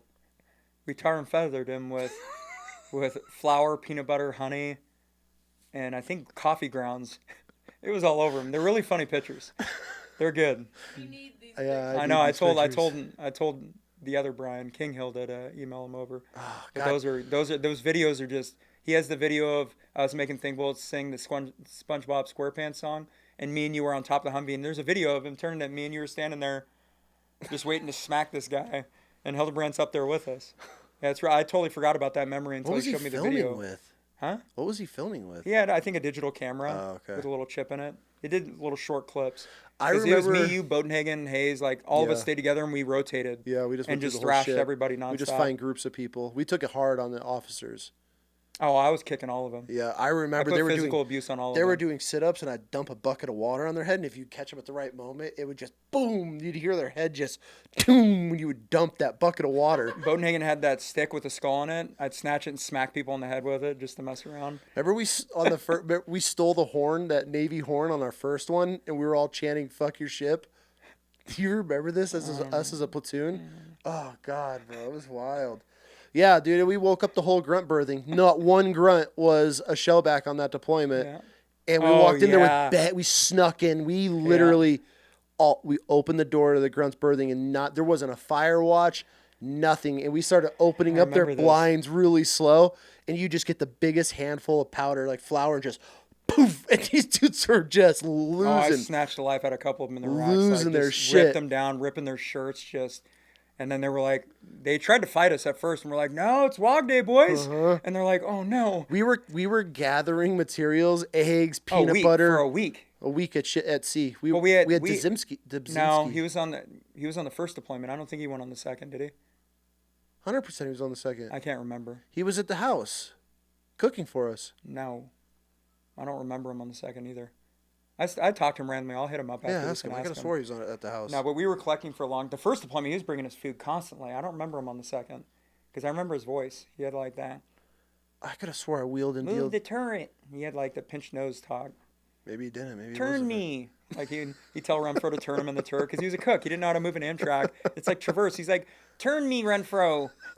And we'd all laugh in our section because he was in my section. Do you remember Redfro sleeping at night? That motherfucker when we'd do radio checks, and it would get to his vehicle, and we would have to call him like. Tao was so furious with him all the time. Galvan too. He beat on him all the time for it.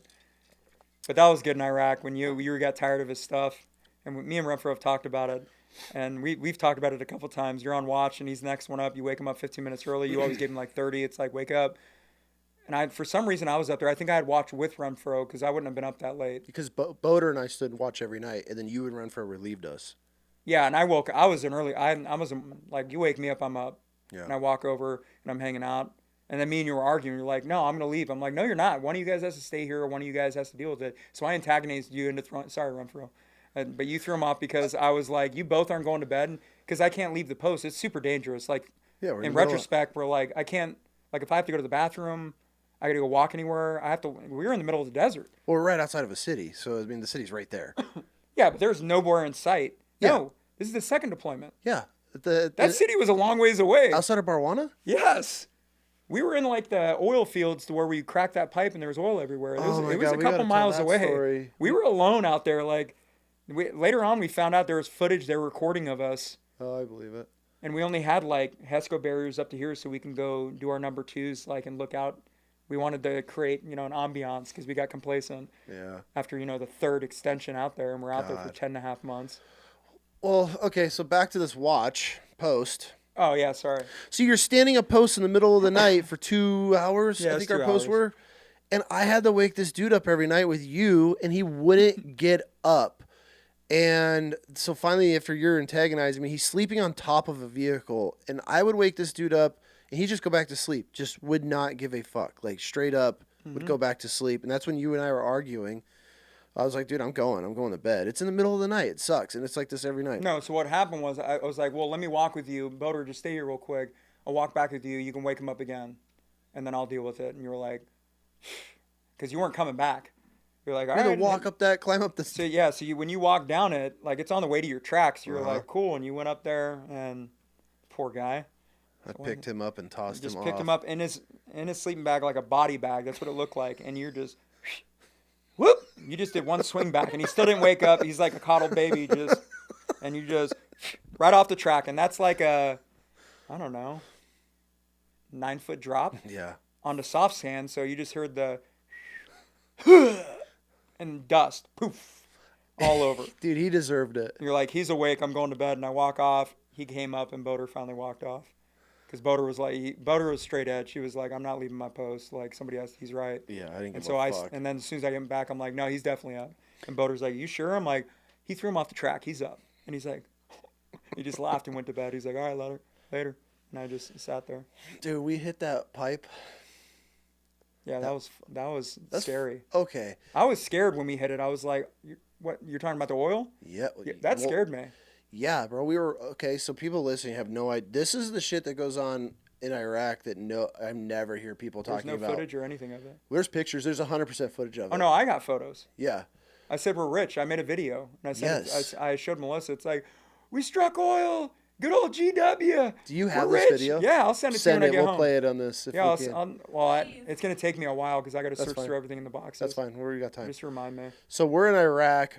We're doing this bullshit security for these engineers because we're literally building berms around cities that are along the Euphrates River. So, like, if anybody wanted to leave on vehicle or foot, they had to go through these checkpoints, which we ran. Him and I, we ran the vehicle checkpoint.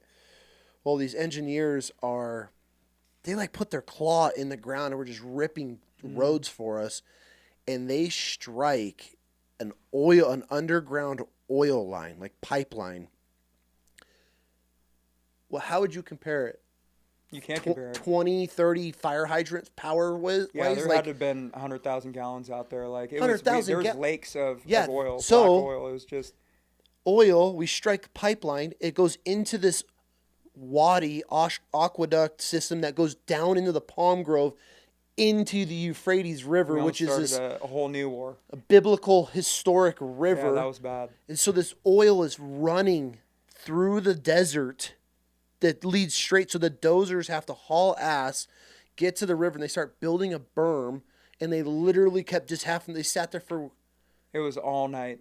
Dude, it smelled and we so had to bad. stay right on the side of the berm for months on end, smelling all of that oil. Yep, it was horrible. It was just pure crude oil. And then while they were doing that, I think you were in a different section. You guys were providing security. The people from the town came up, and I have pictures.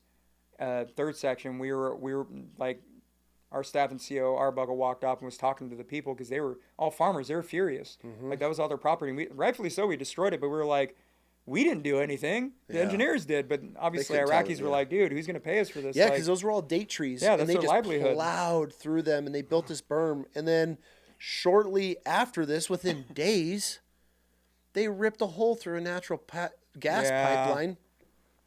That ran for months. I was terrified of any smoker. I was like, don't light a cigarette near me. It was so powerful. The gas coming out of that pipeline was so powerful. We were miles away, and it sounded like a jet, like a jet taking off just all night. Did you ever drive by it to go back to the fob? No. It was deafening how loud it was. No. And that thing ran for months. Yeah, but they stopped it up before we left. Yeah, but it went for months, because I went back bro. a couple times for the whole AT4 thing. I went back, and that was a debacle. And then I went and did like the Gatling guns with the Mark 19. I went and did like the fun shoots because we were just doing a TCP.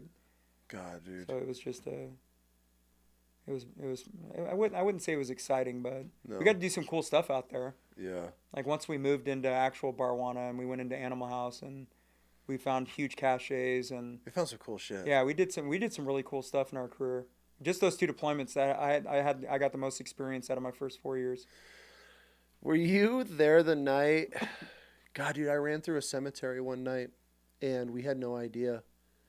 And the lieutenant stops me on this hill, and we're looking around, and he's like, pivot me to the left. And I start like kind of like a roll pivot, and we hear this crunching, and I'm like, what are we running over? And we look, dude, and it's like on this hill, and there was just these shallow boxes and stuff, dude. He was like, get us the fuck out of here. And I'm like, yeah, that's bad. Oh, dude, I don't remember that. Yeah, it was in the middle of the night. I don't even know what we were moving. I randomly would just find you sometimes, like like in the turret. So we were clearing houses in Barwana. Like we did it in a push into the city. Yeah. Like it was like a Marine Corps commercial. You remember that, the helicopters? I think Boater or Hayes recorded it, but it was beautiful. It was like a magazine, like an ad. We all drove in, grunts all get out. It looked beautiful, and you got to be the mounted patrol. Yeah. Because you wanted to go have fun. While you were making friends with the Iraqi dudes, somehow you found a cattle prod. All the ranchers know what that is. It's a shock. It's pretty much a taser on steroids. We don't need to And go. no, it's funny. And there's a lot of wild dogs out there. They're severely mean, and there were like packs of wolves. And These I'm dogs looking would through. fuck you up. I'm looking through my turret, and I'm randomly just watching, and I'm like, there he is. Because the way you wore your Kevlar, it was always like a bobblehead on top, and you had like these orange glasses, and you had your little red and white Scarf. Iraqi scarf thing you wore around that we're not allowed to do anymore. And I saw you messing around. I'm like, what's that stick in his hand? And I'm like, I know now there was a cattle prod, and this dog keeps coming at you, and you're like kicking away, like piss off, leave me alone, go away. Dude, I got attacked all the finally, time. you talk to this Iraqi, and you grab the stick. I'm like, oh, he's gonna smoke him with it. I'm like, cool. And I got my camera up and I recorded. I don't know where that footage is. Somebody told me they have it. I think Hopkins says he has it because I sent him all my stuff and then I lost it. Fighting off a pack of fucking dogs. No, it was just one dog, and the dog was like coming at you. He was a big boy, and you finally you're like, time to meet Dr. Watts, and that dog just and bolted. And yeah, I was cracking up. I'm like, oh my god, it was. Dude, everywhere I went. followed you until I couldn't see anymore. I'm like, all right, moving on. Let's do my job and actually provide security. Dude, who were the two? Leonard's is one of them. Was it Copen that left their rifle on the hood of the Copen Humvee? did. Yeah, it's a good story.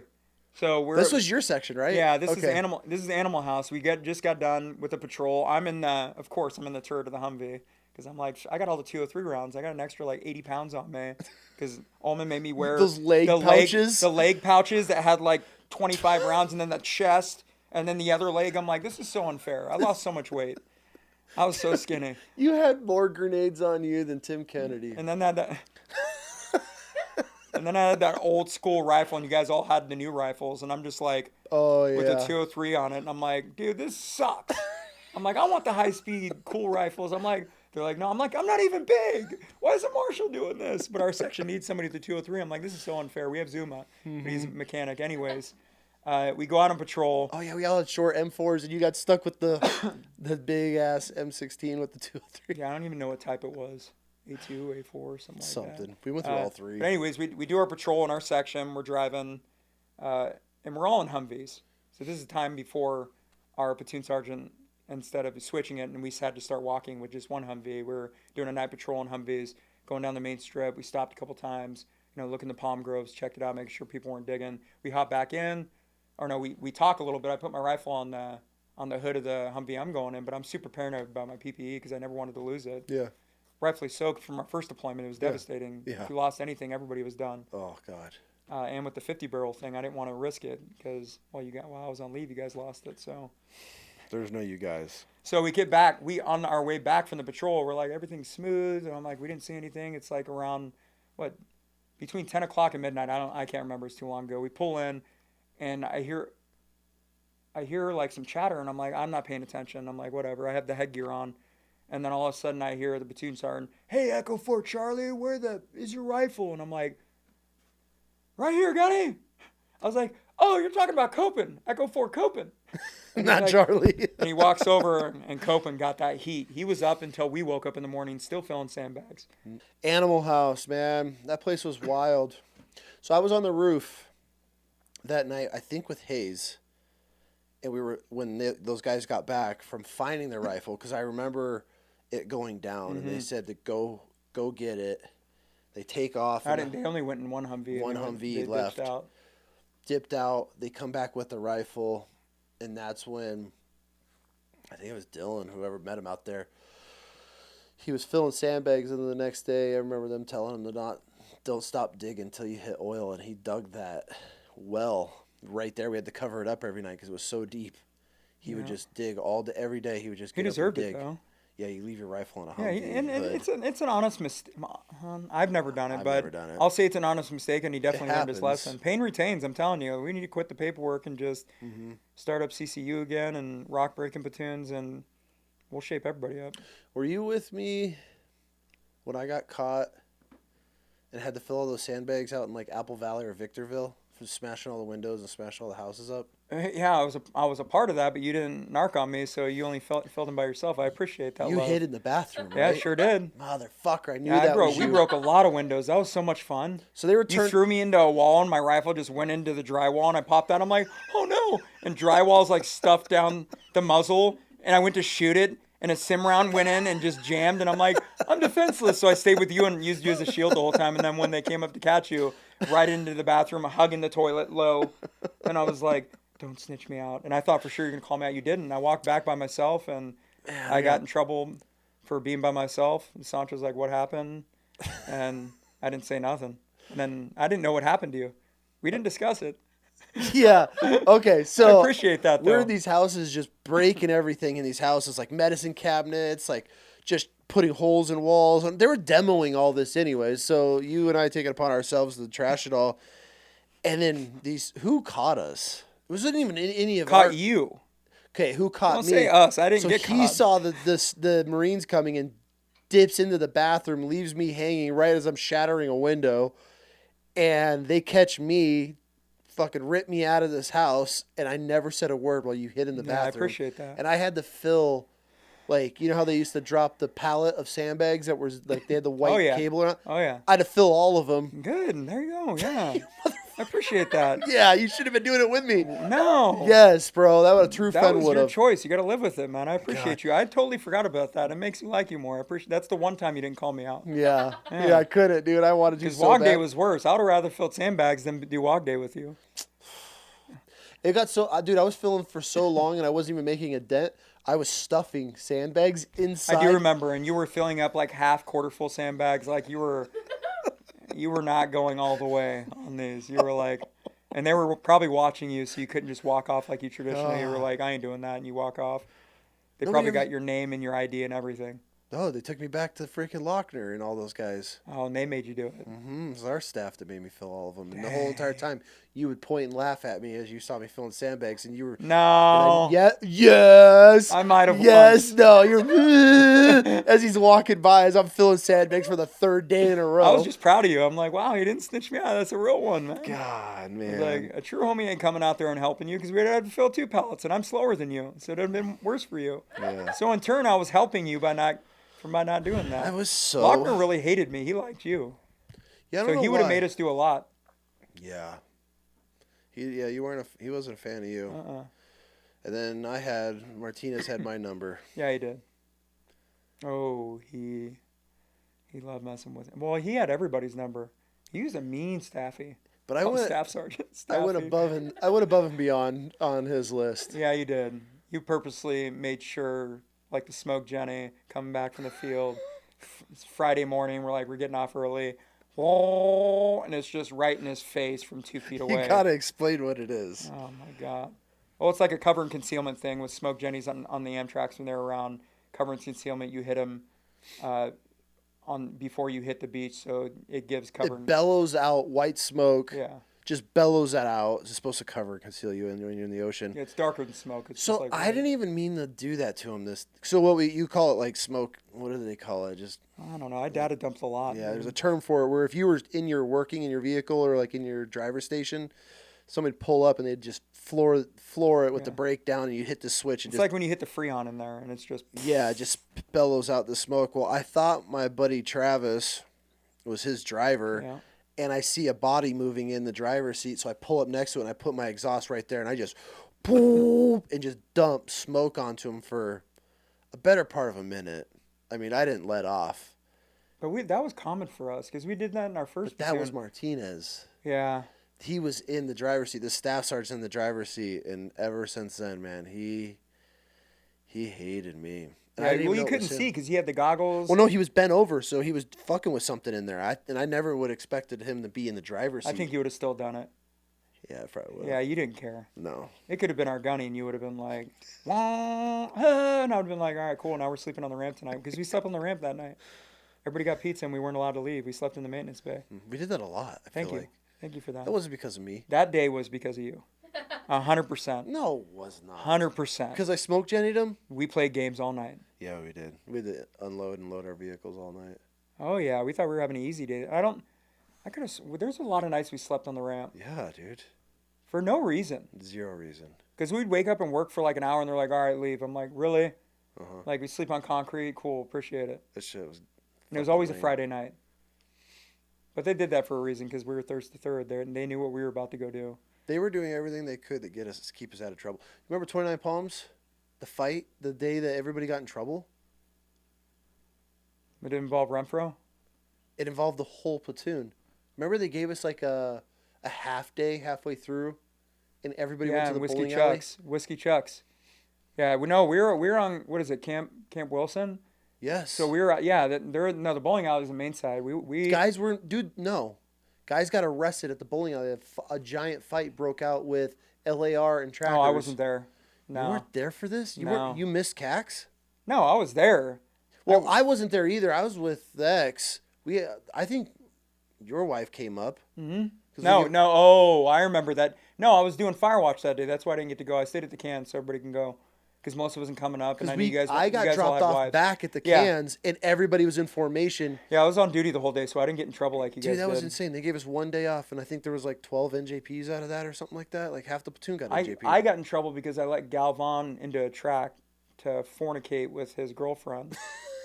So I wasn't doing my duties, so I got in trouble for that? Oh yeah, well it just hazed, but it was nothing physical. Like they just had me do a bunch of silly work and then had me do watch the whole next day, so I didn't get any free time. So Melissa just stayed home.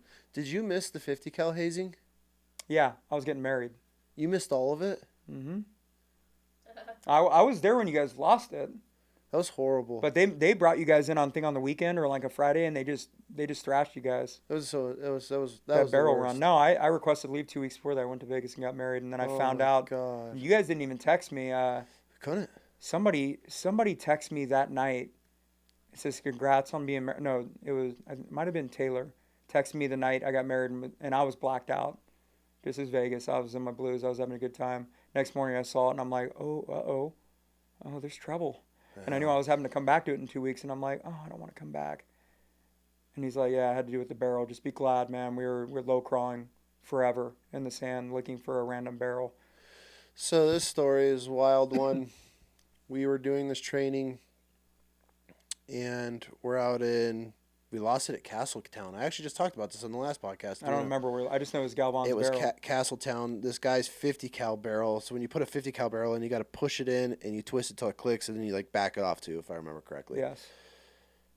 He either didn't back it off or backed it off too much. Well, during the week while we're out there training, this 50 cal barrel unscrewed itself, and then in the middle of the night when we finish up this mock raid, it fell out of the top of his vehicle. How he didn't hear it hit anything. It was straight in the ground. And fell off the side of the vehicle and stuck straight in the ground. And so we come back to base, and we start pulling everything out of our vehicles and getting ready to wash down. We just finished up this field op, and they're like, load them back up. And we load everything back up. We locked a bunch of the tracks up. And you weren't there for any of this. No, I was. When you guys lost it, I was. I rolled up to the fuel farm, and Galvan goes, yeah. And looks at me, and I'm like, I hate you. No, I definitely wasn't. Madden took us in those tracks and hauled ass. Yeah, we had to walk around looking for it. We found were in it. Tank ditches up to our neck, all online. We were in these giant holes that created from the tanks, and they're up to my neck, and we're tippy-toeing through them. Yeah, they had us crawling. Feeling in the mud in the bottom of these pits for the 50 cal barrel if it fell out in them. Yeah, and we found it, and we were all excited. It just got worse from there. That's the night we stayed on the ramp. Yeah. We didn't go nowhere and we were disgusting. We were fully mud. That wasn't a good memory, so I have images of it, but I went on leave that day, so I was into my leave. Oh, God. So I had to stay on the ramp on leave, and then my wife picked me up in the morning, and I took off, and I told her we had to go back to Vista. I got to go shower. Like, I was filthy. Because I think the majority of us showered, but I think I had watch or something, and I was like, I'm just not going to shower. I just stripped off my clothes and slept. Because I knew I was going on leave, and you guys were about to have a heck of a day the next day, and I'm like, I don't want to be a part of that. Dude, they took us on like this, like, I don't even know how long of a run it was with the 50 cal barrels. Yeah, I heard. And then mine, you know, I don't feel bad at all. You know how they zip tie them on, not zip tied, safety wired on, and then they snip them. Dude, mine slipped halfway running, and it slit my whole palm open. So the whole run, dude, I'm just holding this 50 cal barrel, and I can just feel my hand just every time it moved, just open and close. And then what else did they do? Nobody fell out of that? fucking everybody, bro. That I was shit- about to say, I we would ran- 100% fell We out. ran all. Run up with that barrel. It was whole- like port arms, too, yeah, wasn't the whole it? time. You could No. rotate it, I think. How did he get it wet? That's full-blown, like... We ran the whole Del Mar, No. everything in through Del Mar. Then they ran us to the LCAC Tower and back on the beach. And then while we were doing that running to the LCAC Tower and back, they buried like 15 barrels in Yeah, I sand. heard, yeah, that's... Then we had to dig those up in an amount of time, which we didn't do. And then, it was... I was so glad I wasn't Yeah, a you part of missed that. all of that. That and the first time you went to the barracks as like the Semper 6 NCOs that can field day everybody. And I had an apartment out in town with my wife. But she was my fiance at the time, so I still had a barracks room. I was a Lance Corporal that was living out in town, but a corporal. I think I was already a corporal, and you called me beforehand, and you were like, "Hey, bro," and I'm like, "What's up?" Because I already went home. They called everybody back, but I didn't answer my phone. But I answered you, and you were like, "Don't come back and don't answer your phone again." I'm like, "All right, cool." Click. See, I looked out. Ullman called me every like 20 seconds. He was calling me, and I'm like, nope. I'm like, Melissa, make me some mixed drinks. Slammed like 3. I was drunk, and I answered the phone finally to Arbuckle because I had respect for him because he was a nice guy. Motherfucker! Yeah. He always called me Chucky. Come here, coochies. Billin. We said Billin. They beefed all the time, but he was cool to me. He Yeah, called me. He's he was like, fun. He's like, where are you? And I'm like, I'm at my house. I've had like 4 mixed drinks. Like, there's no way. And he's like, have your wife drop you off. I'm like, she's been drinking with me, which she has. It's not a lie. But you warned me, so I'm like, shots. I'm not going in. Like, no work at all cost. Because all you guys were doing is getting hazed at the barracks. Well, you were hazing your brothers, your peers. I was not. Well, I imagine because you didn't fit in there. That didn't last very long because you were Lasted a standing there day, like bro. scrub by corporal, and I was like, I'm so glad I didn't go to that because I probably would have had a meltdown. And there would have been fights everywhere because That shit was there was a lot of lame, conflict in that platoon. There's too many NCOs. The sergeants just ran house on us. They got what we wanted after we got back from our second deployment. I wanted my own platoon as a sergeant. I never got that.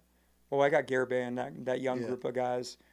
You had a good group of guys. Yeah, we did some good training with them before we all left them. Because you were with us for a little bit, weren't you, or no? No, I went straight up to division. Oh, yeah. It was me, Boater, Hales, Garner, and then a couple no-namers. Yeah, I was there for a little bit. Griffin. Griffin was with us there. Griffin. Yeah. And Garibay and me just talk about it now because he's a first sergeant now on the East Coast. And he's like, and we have a lot of respect for each other. He gave me the honor of pinning him on first sergeant. I thought that was amazing. But my trick with the platoon is I'd PT because I was getting into like trying to get out of, I'm the world's slowest runner because I enjoyed running at the time. I just was horrible at running. Well, you had this little fucked up foot too. No, it went straight. It kinked. Yeah, Yeah, but you had, like, it goes into hyper mode. Like, and my kids are in danger. My wife's, it just straightens out, and I'm just a triathlete. I can do everything. You've trained it? No, I remember you used to have to force it. You would like kick your foot over. Oh no! Look, I'm straight. You see the little chicken. You got feet. one. You got one duck foot. Yeah, I got hit in the knee with a baseball bat when I was in my troubled youth, and it messed up my knee. Mm-hmm. So my leg has never been the same. So I should probably come up with a cooler story than that. What were we? I thought we were in the middle of a story, but we just broke away from it. Sorry. You were talking trash about me. Sorry, running. Mom said dinner's almost ready. All right. Oh yeah, Garibay, the Garibay thing. yeah. So, like, I'm not sure what Boater did with them. We each had like something we wanted to do. Griffin was like mcmap and cami starch, and I'm like, that's weak. I'm not doing that. Like, I'll do PT, and they're all like, Boater and Hales are like, what? And then Garner's the runner, and he's like, Chuck. Well, I'm like, shut your mouth, because he was a sergeant. I'm like, or he's a corporal, and I was a sergeant. I took him outside. I was like, hey, we're boys. He didn't have that relationship where he understood like the rank thing. You have to play the rank game. Like, even if we were friends and you were promoted over me, like, it is what it is. Like, we're still human beings, but some guys weren't acting like that. No. But my specialty was taking on tow rope runs. Everybody grabs a tow rope to set me. Let's run. But my mistake was running in plain sight. Like, behind the armory, there was like a little corporal challenge valley. Yeah. There's a little corporal's challenge. I saw somebody looking down that looked older, like a stabbing suit. I'm like, check, I was already going to do this. I'm like, Garibay, you, give me your tow ropes. And I put tow ropes and crossbody, and we were in boots and utes, and we ran back, like the longer way, or I went up the big hill, yeah. and then wrapped around and ran back. Well, that was my first counseling on hazing. And I went in there and I'm like, about time. I'm like, man, I was getting away with murder for the last couple years. And Martinez was the platoon commander at the time, and I was his notional platoon sergeant. Or like we had our group, but I was the last one there. Eventually, everybody left, hanging and everybody, because he was waiting for that officer thing. So everybody eventually kicked rocks, and then I left last. Martinez is like, "What are you doing, bro?" And I'm like, "I'm doing what you did to us." And legit told him, "I'm like, Staff Sir, I'm doing what you did to us." He's like, "All right, you got to lay back, like enough." He's like, "The CO wants to talk to you." I'm like, "Oh no." I'm like, "The captain, I'm in trouble." And I just picked up sergeant, like less than 30 days. Really? And I'm like, I'm in trouble. And so I go in there, he gives me a verbal counseling. I'm like, thank God. Cool dude. I ended up working for him years later. Yeah. But he was like, look, man, you can't be doing that. Were you wearing the rope? I'm like, I wore the ropes the whole way back. He's like, but everybody else is still wearing them. I'm like, but not two people, because I wore 2 ropes. And he's like, Charles, enough. And I'm like, I'm just having fun. I'm like, it's good training, because it actually is good training. And it's some man stuff. Like, we were just out there, and I talked to Garibay about it, and he's like, I thought it was dope. I let him call cadence. Like, we had fun. And I'm like, because we didn't have vehicles, so we stayed at the barracks for like 4 months. Oh. And so we had to figure out things to do. So I'm like, let's grip him as mcmap. So they did all the mcmap, all the hours, no belts. roll. What, hardening blows? Was it softening blows? Softening blows, yeah. Or when you do the numbing, like, it's body hardening. That's what it was. Body hardening. I should know that. I went through all of it. Fingers, grip my fingers. It was the stupidest stuff. That's the only thing Garibay complains about. He's like, come on, man, we didn't even get any hours. I had to redo all that stuff. He just hazed us. I'm like, I wasn't there for that. You notice I was never at mcmap. I'm not a fan of that. Speaking of mcmap. Oh, you want to end it with me being the giant killer for the show? Yeah, we can tell this story, because this pissed me cool. off. I'll give you a little bit of glory. Let me sit back. I'm so excited here. Yeah, I love this story. We haven't even talked to how the Marine Corps evolved at all, from when you were a troop to when you tell the story. Then we might just have to come up and continue after dinner. Yeah, I'm all about it. I could do this all what day. else are we gonna do? Unless we want to go have cigars. I'm good. We don't have to. I'm good with this. All right. Let's tell a story. We'll take a break. Okay, so we did mcmap. I can't remember what random day it was. We all circled up in front of the barracks, and it had I think we did it in the sand or the bark. I don't know, whatever. No, it was the mcmap pit. It was the sand. Yeah, it was the volleyball court, right, with the sand. Yeah, I remember that. Yeah, all right, I remember. What are you doing this? No, I was rubbing sand in your face because I was trying to get you to tap as fast as possible, and he did. Okay.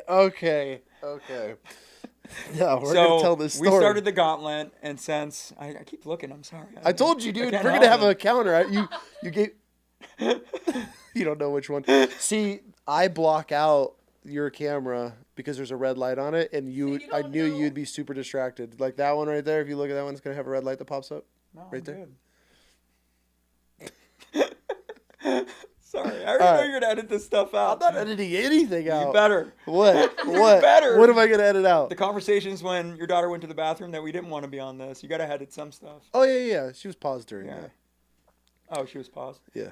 We'll edit that part out. Yeah, we'll edit that. We'll edit that. Okay, so we were doing mcmap. We circled up, and of course you're the trash talker. I want to make sure they can hear me on this one, so they get this very clear.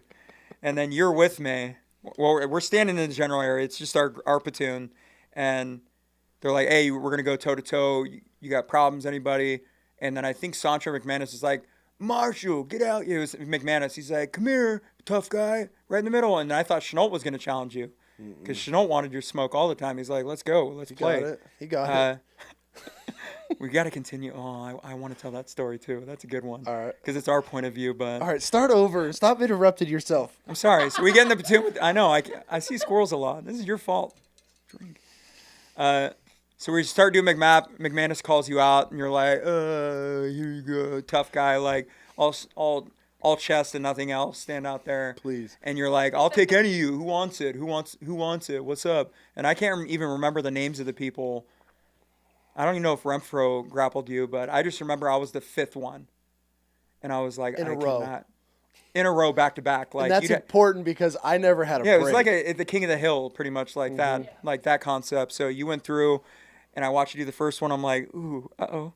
Second one, I'm like, all right, slowing down. Okay, big boy. And then third one, you're breathing heavy. Fourth one, you're gassed, buddy. You're wrestling. I think Caceres or somebody tiny. I couldn't even close and I my was hands. like, now's my time. I was like, all right, loosen up. And they're like, all right, Chuck, get in there. And I just, like a spider monkey, back to back. I had so much energy. We're back to back, sitting on our butts, and I flip around and grab your neck and get you in the famous Chucky choke that I like to call it. Oh, God. And I just snatched you up and heard you squeal, just ah!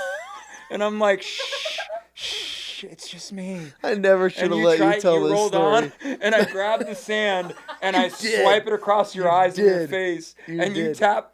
I don't think you tapped because you were out of breath. You were tapped because I was just fingering up your nose. Eyes, yes. And you tried to bite me, and then I really started gouging in your eyes, and you were just... Because you did stuff like that to me all the time. So I'm like, payback, my guy. And then you tapped, and I'm like, giant killer, boys. Giant killer. And nobody repeated it. And it broke my heart. But I've always reminded you, giant killer. So if we ever have beef, 4 dudes will fight you before me. And then I'm confident. 100% confident. Yeah, you motherfucker, dude. It's a good story, though. I was so mad. And the NCOs mad. were cracking up. They're like, and they thought we were going to have beef over that. I know what they were thinking. They were like, oh, yeah. Like Sancho's probably telling him, like, oh, we're gonna create some hostility in the platoon. It just made us tighter. It was hilarious because you were so mad, but you couldn't stop laughing because I know. You got me so good. Because I know you. You were probably thinking I would have done the same thing to him. I was ready. But too. It was fight or flight. So I took flight on you because I didn't fight you. I just choked you. I was like, die, sand.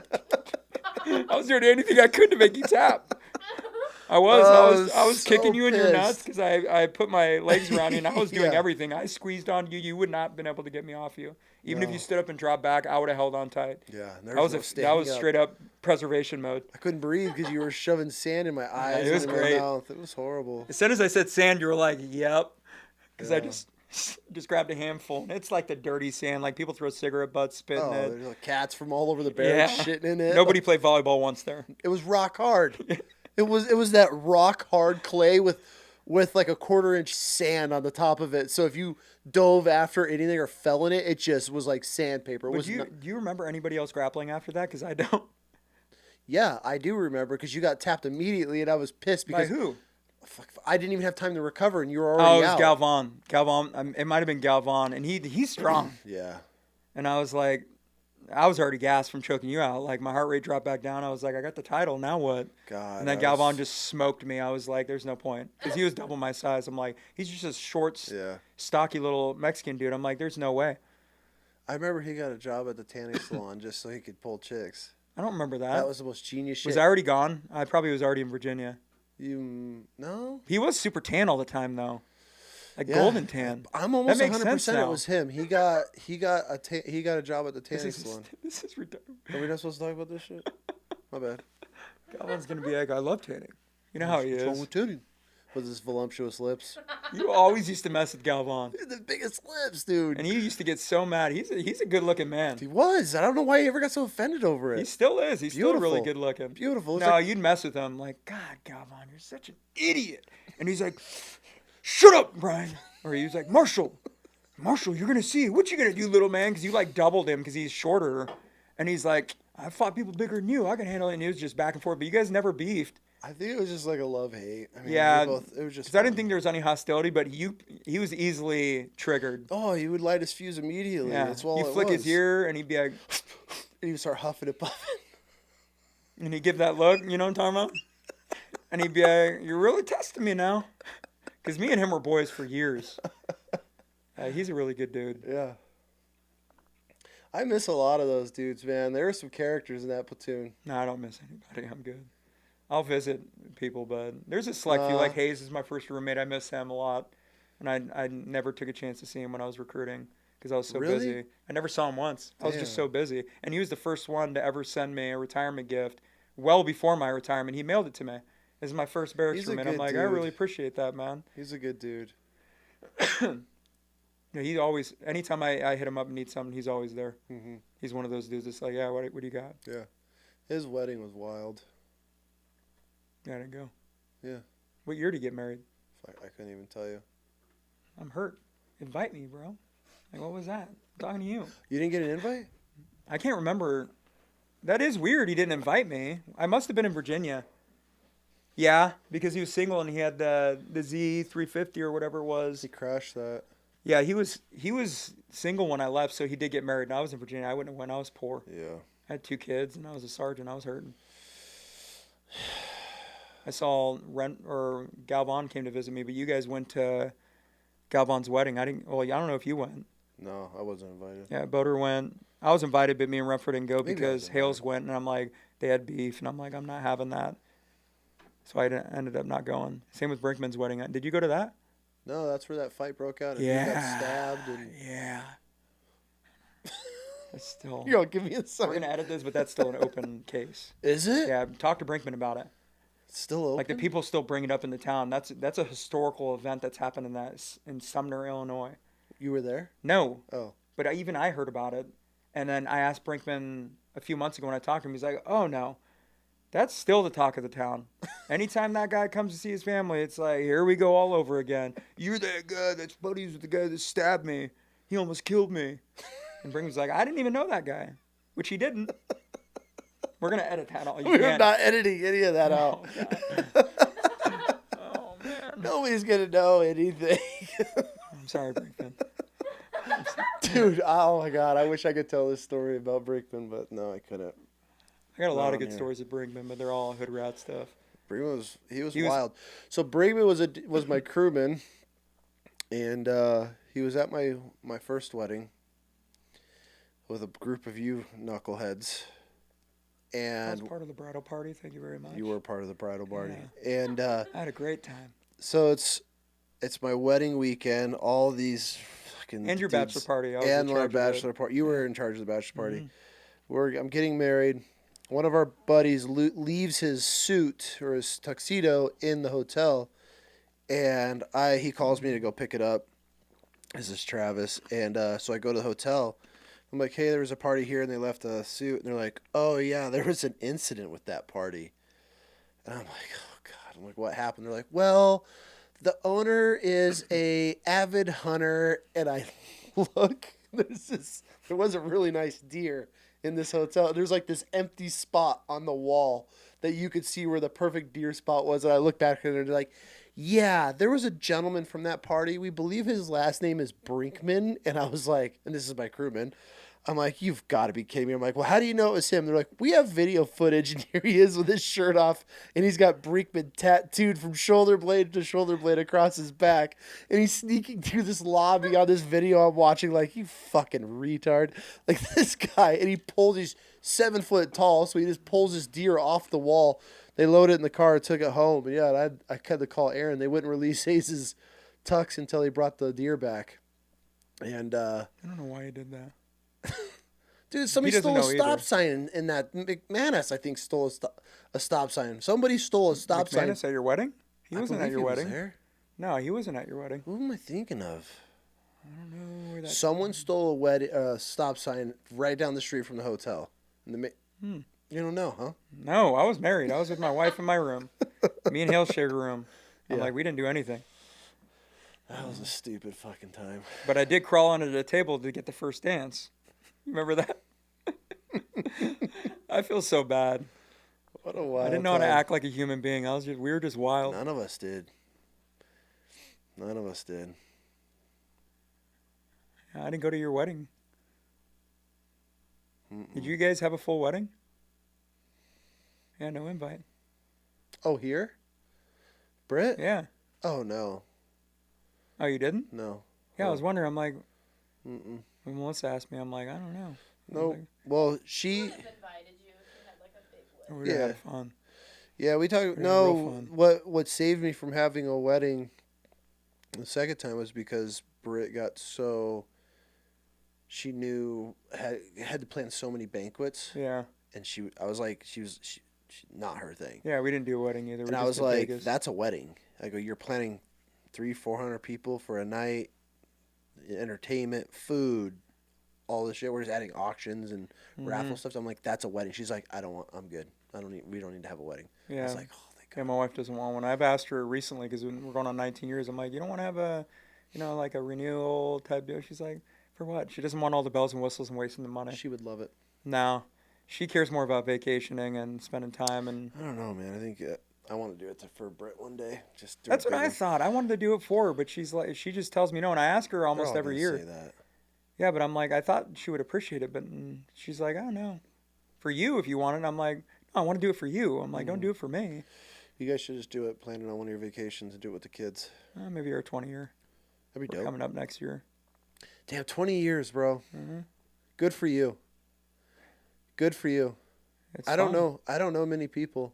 Well, we have the same type of relationship with our wives. It's just friends. Yeah. Communication and good sex life, and there you go. Sorry, kid. She's Don't heard be it all. sorry. You're good. Yeah, that's 20 really what it years. comes down to. Everybody has their problems. Now, and we were talking about this earlier. I just tell people, like, don't tell people your business. Nobody. It's your marriage. You made your vows with them, not your homies. Like, you can confide in people. I confide in you about certain things. I've called certain dudes that I know are good dudes, but that's not something you go around talking about. Like, it's privacy, and like I trust certain people I could tell things to, and that's it. And then it's just communication. When you like the person you're married to, I mean, it's cool. Yeah. Thank God it wasn't a fad for a couple of years, and then we hated each other. Like, we stuck through hard ass times, and we just got through it. How'd you make it work in the military? Because you were, That's rough. I mean, you're a recruiter. That pulls you away from home for quite a bit. Yeah, up at 5:30, home at like 10 o'clock most nights. Yeah, it was rough. That's what I actually am. I love being a recruiter. Recruiting was really fun, but being a boss was just miserable. And Never it's not heard of like the boss until you started. Stephen CIC. He's like Okay. he's just the guy Yeah. in charge. He's the one on the mission for all the recruiters. So each recruiter has a mission of one or two right now it's like one or two, I'm guessing, but every station's different. And then the Stephen CIC has the total of recruiters. So if you have 3 recruiters and it's 2 apiece, hey, Staff Sergeant Charles, you're in charge of 6 for the month, and you have to sign a mission letter. So every month you have a mission to make. And so And then you divvy that out to your and then recruiters. you hope that your crappy recruiter, if he isn't making anything, so you're putting more weight on your heavy hitters. I've had recruiters that wrote 5-6 contracts. Jeez. Contracts meaning individuals signed up, and that's just in the month. And it was a lot. It was a lot of work. It What came happens easy if to you me don't hit because that? I'm a talker, like you are. Like we just talk up people, and we could chat and relate as much Yeah. as we can about anything. So if you're like that, recruiting's a breeze. Like I know a few people. Hilda is the same way. It was a breeze. Like we could just chat for days. But if you're insecure about communication or like you don't like talking, horrible decision. Really? But the Marine Corps forces people to go. Yeah. So if they don't volunteer. If they don't, you can't wing themselves out, or they don't wing out guys that are just not gonna perform. Well, I'm past it. I Yeah. mean, when I was in, maybe like they'd get you for tattoos, and then they lifted the policy and let more guys and girls not have excuses going to do it. So, but I prided myself on volunteering. There's a lot of people, recruiters, that volunteered just because you can try to get duty station preference, and I did. I got us back to my wife's hometown, and she got her bachelor's degree, and everything worked smoothly. Yeah. I'd say you got a pretty lucky career. You got everything that you kind of lined up, and I wouldn't say lucky. I mean, there's a lot of you got lucky, bro. Like There's a people lot have of- some shit times. Some people have all right times. Well, like you, I'm talking as far as duty being stations. able to have a plan. Like, yeah. To be able to have the plan and execute it to where it actually works out, I feel like that is a Yeah. huge portion of luck, especially with the military, because they could just change overnight. You could be planning everything and looking ahead. Like you had some pretty awesome goals. Well, I've always done that as an Yeah. adult. I do that like for retirement, for vacations. I have 5-year plans every year. Every year, my 5-year plan changes, Yeah.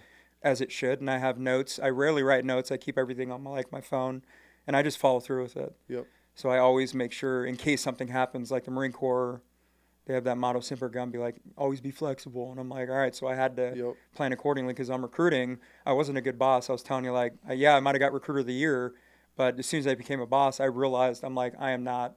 Like, you know what you're good at and what you're not. And it's like, it sucks because you want to perform, but Yep. there was no way for me to get kids to join unless I was beating the streets and walking around and snagging people because every recruiter is different. And some people, like in Texas, are passionate. A lot of places in Texas don't have problems because people are just lined up at the door. I was in Portland. I'm starting to say Portland is Yeah, probably Portland, not Oregon.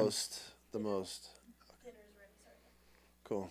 So it was interesting. I sold my house, and then my wife was in finals, finishing up her bachelor's, so she was stressed out. So DMO was in the house, moving all the boxes. The military was moving our boxes, getting us out of there. But it worked out perfectly. Good. like transitioned right into base housing for a year, bought another house, and then everything's smooth. So Yeah, that's pretty awesome. It all worked out. So worked out for you too. fucking it did. Fucking it did. Let's go take a break. We might jump back on, but if we don't, No, I want to. Okay. Just to talk about those questions we had before. Like the more serious, we got all the clown stuff out of the way. yeah. All right. This will be a part 1 and part 2, kiddo. I'm gonna leave this here. How much did you see the Marine Corps change over 20 years from us as boots to you retiring? How much we've changed? No, how much the Corps has changed? I mean, it seems like night and day when we talk about it now. Like with all the stories we're talking about, it just doesn't sound real. It seems like it looks like it's changed a bunch. Yeah. I mean, some in good ways, some in bad ways. How in good? What changed for the good? Like the don't ask, don't tell went away, so that went away. So that was, I guess, good. It didn't really affect anything. It's like exactly how I assumed nothing was gonna change. Mm-hmm. Like they just did away with it, and it was business as usual. I'm thinking about the things I don't know. I'm trying to I'm pulling for good, honestly. Like I'm trying, and I'm That's all right. I don't know. Like, where were all the changes? I mean, what'd you? well, I mean, good changes are because of of technology and everything. Like we didn't have phones when we first joined, so communication they're more informed, I guess. I don't know. It's a stretch, It's all right. I'm just asking, but I guess it's usual. I don't really think about the good. Like I can't think about good. How was it changing then overall for the negative? Like, what were some of the weird changes? Because you guys, and obviously it probably stayed unit, but I heard like almost Marine Corps why they did away with Thursday night field days and that went to like a general cleanup. Yeah, but it was still field day. Was it?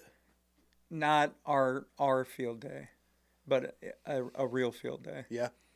Like a normal one, not like white glove, every little tiny corner, like that kind of stuff. So it pulled away from like the Chinese field day type mentality. Yeah.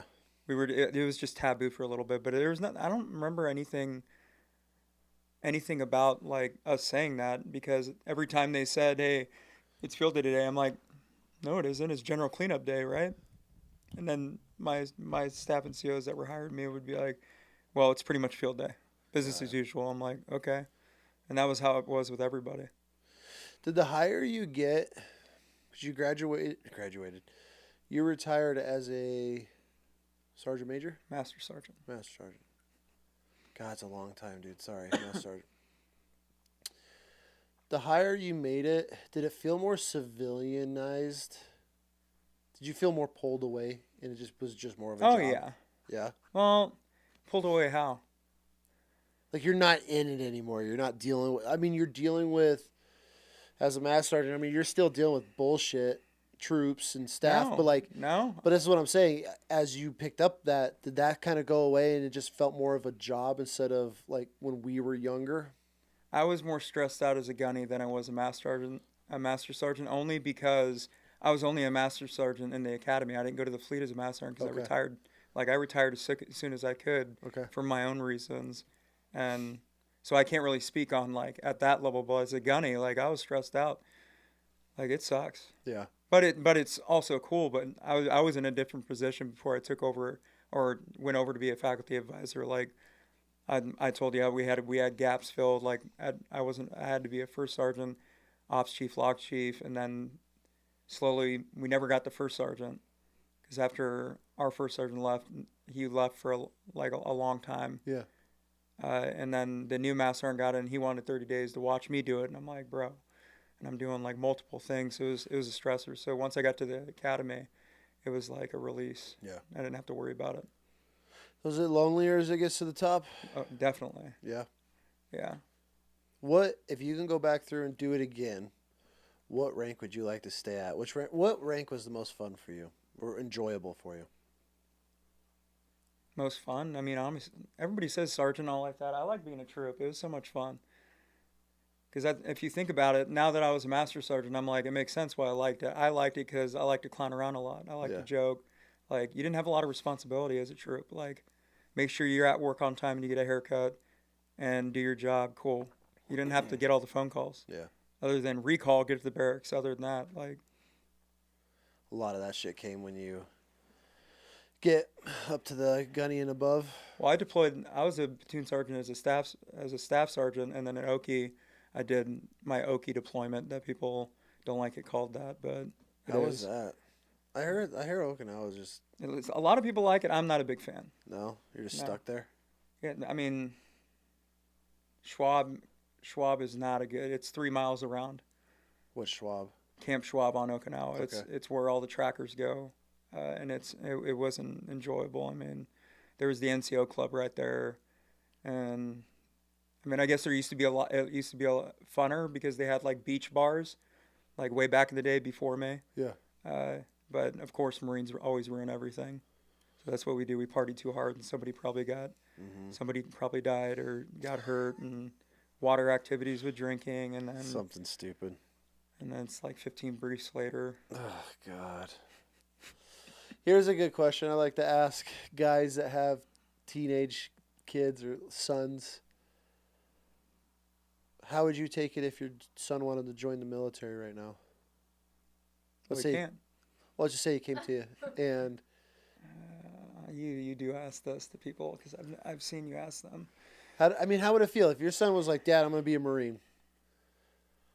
Knowing what you know, knowing the wars, knowing that you did 20 years, you saw every side of the Marine Corps, the good, the bad, you loved it. If your son came to you right now, and was like, "Would you want, Dad? I'm going to join the Marine Corps." I mean, what's the first thought process? If he asked me, like, are you okay with it? Or if he just straight up said I joined, Are you okay with it? Would you support it?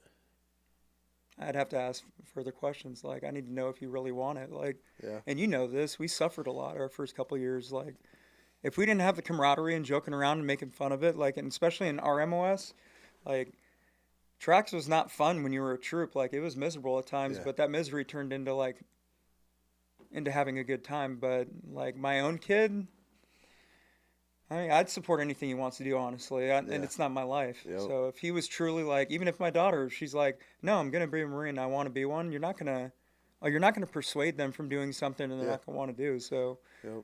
so it doesn't matter what I feel about it. I'd definitely push the officer route. I feel No, like try it. not my Try son. it. No, even though he'd be a perfect officer, Yeah. but no, I'd want him to go my route if he really What wanted it. What MOS would you try to lean him toward? No, I'd put him straight into it. I would tell him, if he asked me honestly, I'd tell him, you want to follow my footsteps, have at it. I didn't join the Marine Corps. I probably would have never joined, honestly. I'm a realist. I'm not like some Kool-Aid drinker, like, Marine Corps for life. Like, if I had other opportunities, I would have never met you and wouldn't have known anybody. Yep. I would have, who knows where I'd be, but I wouldn't have been in the military at all. Like, I had no choice. So I'm like, if my kids wanted to do it, I'm like, all right, well, you have more options. I'm all about you joining, like, but do it for the right reasons. For sure. Because I do drink a little bit of the Kool-Aid, and I don't want people to be Marines that don't want to be ones, because you know how that happens. Yep. And then all this crap happens, and then you're dealing with BS, and you don't want to deal with that kind of stuff. So they really have to want it, and if they want to be a tracker, you better have the nuts for it, because even now, I know everybody's like, oh, there's tires now with ACVs. It doesn't matter. The mentality is still there. Like, Yeah. the way we treat each other, the way we act, the jokes we make, like, people just look at our community differently because we just act different. And whether people like it or not, and I'm not like, I don't have yas all over my body. It's just, I just know it. It's the personality. Like, when somebody asked if you're a tracker, and they know, they give you that look. They're like, tracks. Like, all you say is 1833, and they're like, oh, tracker. And then they look at you and they're like, all right, I'm going to watch for you. They always do it. Complete strangers. So we have our own traditions in our job field. Yeah. They're pretty wild at times. Knowing what you know now, would you do it again? Not knowing what I know now. Yeah. Honestly, probably not. I probably would have done, even though I'm loving life, Yeah. and I love the Marine Corps, and I have no squabbles with anything. I'm living a very good life. I would have got out after 4 years. Yeah. But I put myself in my own situations. I was gonna have a child, and I'm like, oh, I got a supporter in the military is guaranteed. You just have to keep deploying. So I was like, all right, cool, easy. You got tricked into it too. Mhm. That was GWAP money. They just threw it at us. 40K. Because if they didn't offer any money, would you have still re-enlisted? I would have. I think I would have. You were motivated. Mm-hmm. Super motivated. I don't know. Oh, easy. I took it too far. I shouldn't have said super. I should have I just wouldn't left even use it. the word motivated either. I was, dude. Our early days it was the greatest but worst time of our lives. Yeah. It was the most incredible memories and bonding we've ever done. But it was also hell at the same time, where dudes were going UA at a cyclic rate from like the battalion. Mm-hmm. It was rough. I didn't think it was that bad. Fuck the hazing, bro. But we never saw anybody from any other company. We were No, it's 'cause secluded. we were on our own little island, just trying to survive. It was fun though. I enjoyed it. That was the greatest time ever. We were. Yeah, but I would have we were got out. hooligans. Yeah, after those 4 years, I felt like I did 20 deployments. Just after that first deployment, I'm like, and we had to right off the bat another one. Yeah. Like, hey, That was congrats, you went on lead, boys. You're in workups. I'm like, oh my. So it was With the just immediately. biggest douchebags too. Oh. Yeah, that was a rough That was group rough. of guys. So knowing all of that, just how the military is, would you do it again? I just said no. I would have got after my first 4. I still would have joined. Yeah. But I would have got out after 4 years. Yeah. Not because of the BS, but if I didn't have a kid on the way, I think I would have been like, all right, because we can make it work. But when you throw a child in, I needed that financial That security. changes things around. Yeah. Pretty much. And I did like my job. So I was like, that's why I did a whole change and changed total scenery. Yeah. Once once I found out Melissa was having a kid, I'm shaking again. You want to grab a hoodie? I'm sitting here like, what the heck is going on? Grab a hoodie. Now I'm just going to, it's already been brought up. Do you want me to? Yeah. Do you want me to wear one too? Would that make you feel more comfortable? Are you sure? Do you want me to wear one too? What do I do? You're dropping. Oh, dope, I needed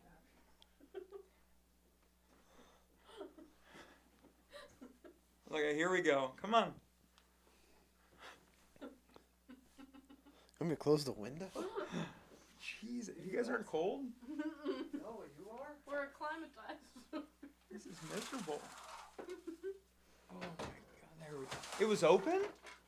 Oh my god, no wonder. I was like, I slept in here. It was perfect. Dude, I see you over here like. I'm like, how is nobody? I'm like, what's going on with me?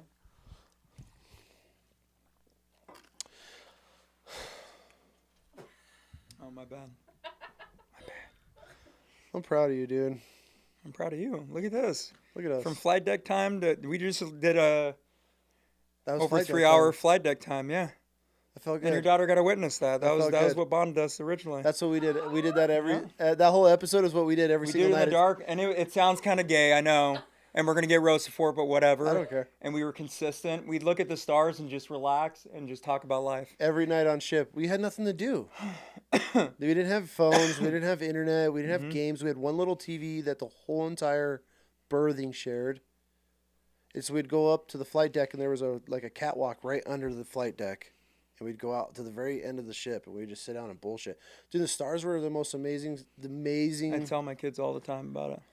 And the blue algae in the water, they used to roll with the ship in the middle of I don't even know where we were. We're just in the middle of the ocean. Flying fish, giant flying fish, big. They'd go for hundreds of yards. Yeah. It seemed like they would just go. You'd watch them forever on top of the ship, just go. Or like the steel beaches, and it was just glass. Yeah. There was like no wind. Huh? I'm so happy I got to witness this. Yeah, it was That's what nice. we did that every night. And it was weird. You would never think your dad did that, and my kids wouldn't either. They're like, "What? You used to sit outside with this dude looking at stars?" I'm like, "Yeah, we just look around and enjoy it." I think it was because we were so claustrophobic with so many people around. Mm-hmm. You had no privacy.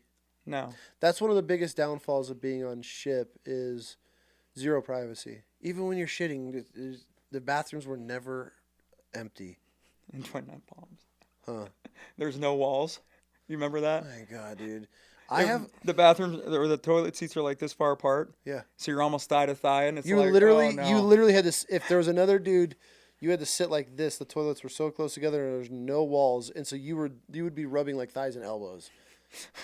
And then you're just watching some dude across from you because there's toilets directly across from you, facing you. So you're watching some dude take a shit, like how And we were you'd be sitting. so loud on purpose. Me? Oh my God. And then it got me laughing.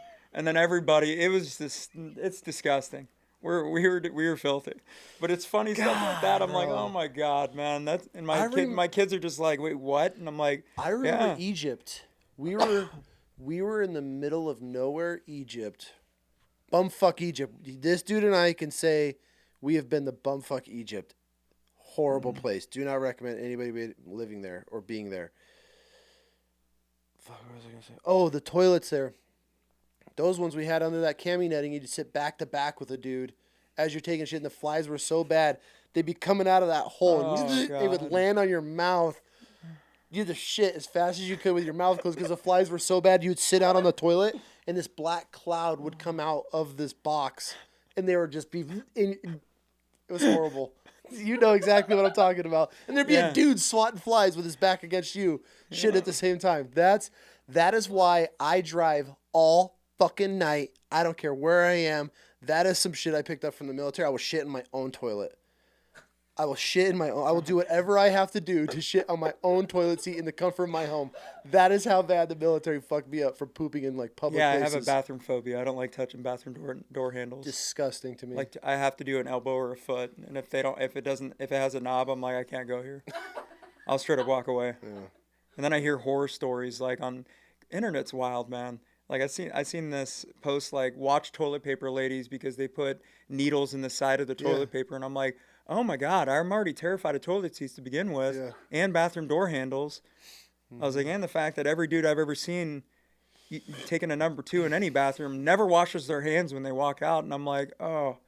So my wife jokes with me a lot, like, you're a germaphobe. I'm like, no, I've been very dirty before. I was like, I take like 3-4 showers a day. I'm a freak about it. They give me shit because I'm the most cleanest, hygienic one in the whole house. Yeah, just like, Dude, when you go like months without a true shower, yeah. months. When we were filling sandbags every night at that stupid VCP for months, we didn't have a chance to do anything. We would work all day. We filled Hescos is what we were doing. It was miserable. You'd build the Hesco and then we'd just start throwing bags in bags. It was never ending. Sandbags, because it was on top of this giant anthill looking thing in the middle of the desert. And there was no way to get any heavy equipment up there, so we had to build a whole entire fort on the top of this hill by hand. And we would work all rough. day, and then we would just shovel sandbags all night for, it seemed like 2 months straight. It was nonstop. I don't recall time. It was Groundhog's Day every day. Every day. It was rough. And then if you weren't filling sandbags, you were walking concertina wire. You were just unstretching concertina wire through the desert, and we were just surrounding everything. So if you weren't filling sandbags, you were just walking aimlessly in the pitch black, dragging. Remember how you have to shake it to unhook it? All night. We did that for like 2 months, and we didn't shower at all. Our hair was long too. We were so bad. I remember stinking so bad. I had to sleep with my arms on the outside of your sleeping bag because if you turned and the waft came, the waft would wake you up. You smelled so bad. Everybody knows. Yeah, all the military dudes know about that. They know that smell. And then I remember with the chaplain on the fob, the chaplain had his little office thing, and he had like he put out free shit like boxes. He would just dump. People would send him care packages. I remember we found these packages of baby wipes, and they were these thick ones. Yep. And we searched. searched. We were getting those. The care packages from the women's league or Soldiers something. Angels or something. Yeah, like there you go. And those that was baby dope, wipes, dude. those baby wipes, legit. If that is Soldiers Angels, they're the truth. Like I don't know if Soldiers Angels is still around. That would be interesting to see. That was the most incredible shit then, because when we were deployed, there was no like internet. We had one sat phone, if you were lucky. There's no communications except for handwritten letters, and you're on your own. And dude, Soldiers Angels would just there was people from all over the country that would write in, and then they would send it to units and just hand out. So every time we got a mail drop, they would just like call your names out, and these parents would write to dudes. Yeah, dudes they're like Soldiers Angels were sending them like PlayStations. Dude, who got the giant box of Playboys? And that was like gold because we were traded. Everyone was trading shit, getting Maxim magazines. Remember that was a big thing. Galvan had a lot of magazines. That's how Renfro got that blow up doll. Fatty Patty. Fatty Patty. That wasn't Soldiers Angels though that sent that. I don't know who sent that. But Soldiers Angels was dope. Yeah, their baby wipes. As soon as you said the thick ones, I'm like, yeah, we used to have a hot water heater. Yes. And we poured in, and that's how we bathed. Yeah. Until the Army came and set up those showers, and it was the greatest thing. Yeah, there was a lot of pressure. So much pressure, and they were scalding hot because it was in the middle of winter while we were there. And we were the first ones on that base to take a shower in those showers. Like, they had just turned them on that day, and it was, I think it had to have been close to 2 months. We didn't, like, shower. No, we were just doing, like, canteen baths most of the time. Oh, that's how you know, dude. When you appreciate a good baby wipe, you know you've Yeah, been that's a really good one, that thick dirty. one. Yeah. Because you could do your body in it. Yep. They wouldn't roll. I had to bathe every week. Yeah. Sancho made me. He's a clean freak from his first deployment. So his second with us, I had to scrub down. Like, before the baby wipes started coming, plenum's open, get in there, naked. He just started pouring the 5-gallon jug. And he's like, we all shower once a week because we had 5 people on the track. It's like everybody will bathe. So much. You only had Should have been 3, but Boater's vehicle went down and ended up absorbing him, so it was 4 of us. Yeah, but that was until the end, though, wasn't it? 4's a lot. It was like halfway through. He lived with me the most of that time. Him, Maloney, and Brinkman. And the Terp occasionally. Oh, that guy. Which one? The tiny skinny one used to smack around. Ford? Not the one. Yeah, Ford. Yeah. Not the guy with the purple pinky ring. He was a cool dude. I can't remember his name. No, he he's passed a away gangster, in that yeah. blow up. Yeah. Yeah, with the Sergeant Major Ellis thing, he passed away. That was weird. But the other term, he was good too, and he was hilarious. Yeah, I told that story about that one that was it did all that fucked up shit, and remember we sent him home. Then we had Popeye, the one that had giant forearms, and he wanted to choke everybody. You wrestled. The next point you wrestled him at Animal House. Yeah. And weren't they biting? Yes. And yet, what'd you say? You look at me and I was like, what happened? I was like, because you were struggling with him, and you were like, I'm not doing this. I'm not doing it. And I'm like, bro. I'm like, come on. And you're like, he stinks. It's just a deep, sweaty BO, and I can't handle it. I'm going to throw up. And you remember that? Oh. And you walked away, and I'm like, dude, did he just throw a hissy fit? Like, he legit is mad. You were so butthurt. Oh, you're like, God. He stinks. I can't do it. Yeah, that y'all smell. wanted me to wrestle this dude. And you were like, I swear to you, the second, because he took off his cami top, and I saw sweat rings, and he was a thicker boy, and I'm like, God. And I knew I could smell the must, and you were like, you guys want me to be near that? No, He's dude. like, you do it, and you walked off. You got mad. I think he bit you or something. Probably. Something happened to where you got pretty mad, and then nobody fought anymore, like wrestled around, grappled. Because you were always with all the other foreign military dudes joking around. I fucked with them so bad. Egypt was an interesting place. Well, we didn't actually get to go. Like, I wanted to go into Cairo and the pyramids, like the rest of the battalion. Nope. My wife always says that. Like, you went to Egypt, but you didn't see the pyramids. I'm like, no, we saw Cairo. I could see like maybe a shadow of it. We went that way to nothing. I was like, you know what I saw? White snail shells. That's it. Millions of white snail shells out in the Egyptian desert. Remember, there'd be piles of them. Millions of them. I still don't understand that. You just come over a sand and like a little sand dune, and there would be a bowl of millions of almost golf ball size white snail shells. Well, maybe somebody will comment and be like, "Oh, it's this." Maybe they like all hatched during the rainy season or something. I don't know. It was crazy. We had a bad time out there. That wasn't fun. The flies were so bad. There wasn't Larimore or one of you guys that put your trousers just straight in the desert and they just stood. Yeah. We laid in the desert for because we sweated so much. 29 days, they shipped us out in the middle of bumfuck Egypt, and we sat there for 20-something days, sweating in 130-degree weather. It was horrible. In our vehicles, sitting, and the flies were so bad you couldn't even have a conversation with somebody without wiping your face. Like, remember? All day, and then we just got to the point where you just sit there and they'd just be in the corners. And I didn't visit anybody from you guys. I was in the center getting messed with constantly. God, remember when Barton came out with the suspenders and no shirt on, and he wants me to dig a pit for the radios because I was talking. Yeah. I did something over there. I was talking trash, and Gunny's like, well, I can't hit him in front of the lieutenant, so come dig this. And then the lieutenant popped out because I was his crewman. The lieutenant's like, Gunny, what are you having him dig? You need to go do it with him. So Gunny Barton walked out in his suspenders. And you guys are all on the 360 looking at us. And I'm like, you guys are all probably thinking, what did he do? He's digging his own grave. But he hit it once, and he's like, get away from me. And I ran off because he knew it was too hard to dig. He hit one swing, and he's like, nope. Yeah. Because he was going to have to stay out there with me and dig with me. That's Bidwell right there. Appreciate it, homie. That place was horrible. And what was that poison? That blue crystal that they would mix and the flies would drink it and just drop dead? Oh, I don't know. Do you remember that, though? It was like straight arsenic for flies. Like, they were dead within... You'd watch the fly off and it would just fall out of the air. And you had to sweep our tracks out all day because the flies would be so thick in there. It worked. Yeah, it was like it came in a... It probably gave me my cough. Yeah, right?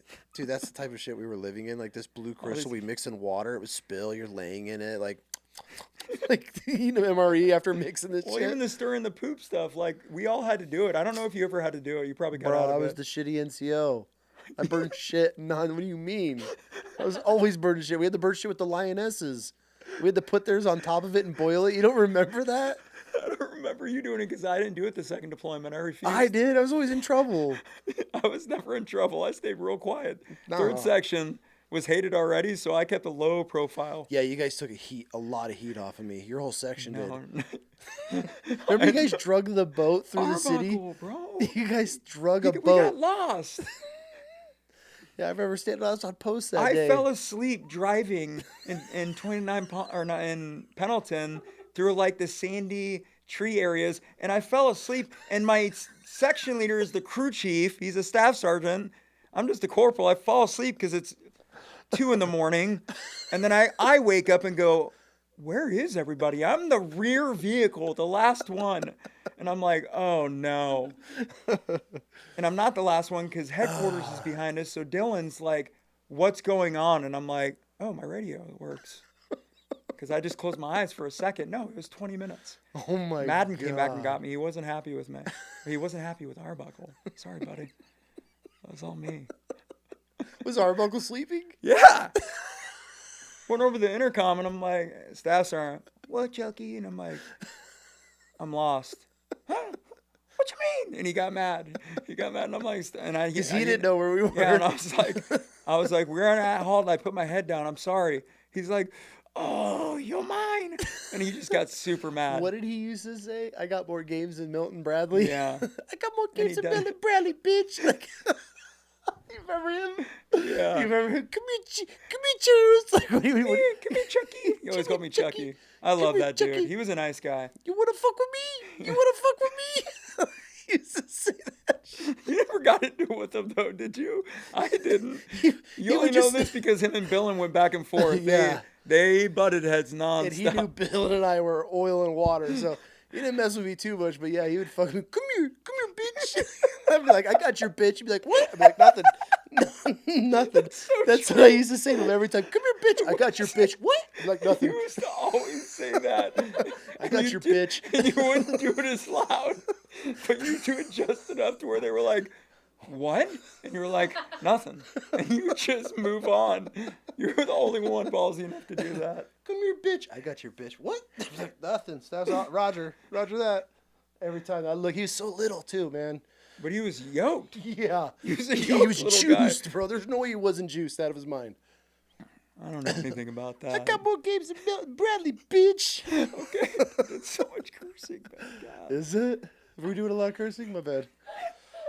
Oh, that's how it was, though, dude. Knot in my head from laughing. You what? I get like a knot from laughing too hard, and then it starts just feeling throbbing in my head from laughing. Oh, Arbuckle. Yeah, you Those guys. stories are so funny. You guys drug a boat back to the house, dragging it through the streets as it smashed off cars, bouncing its way.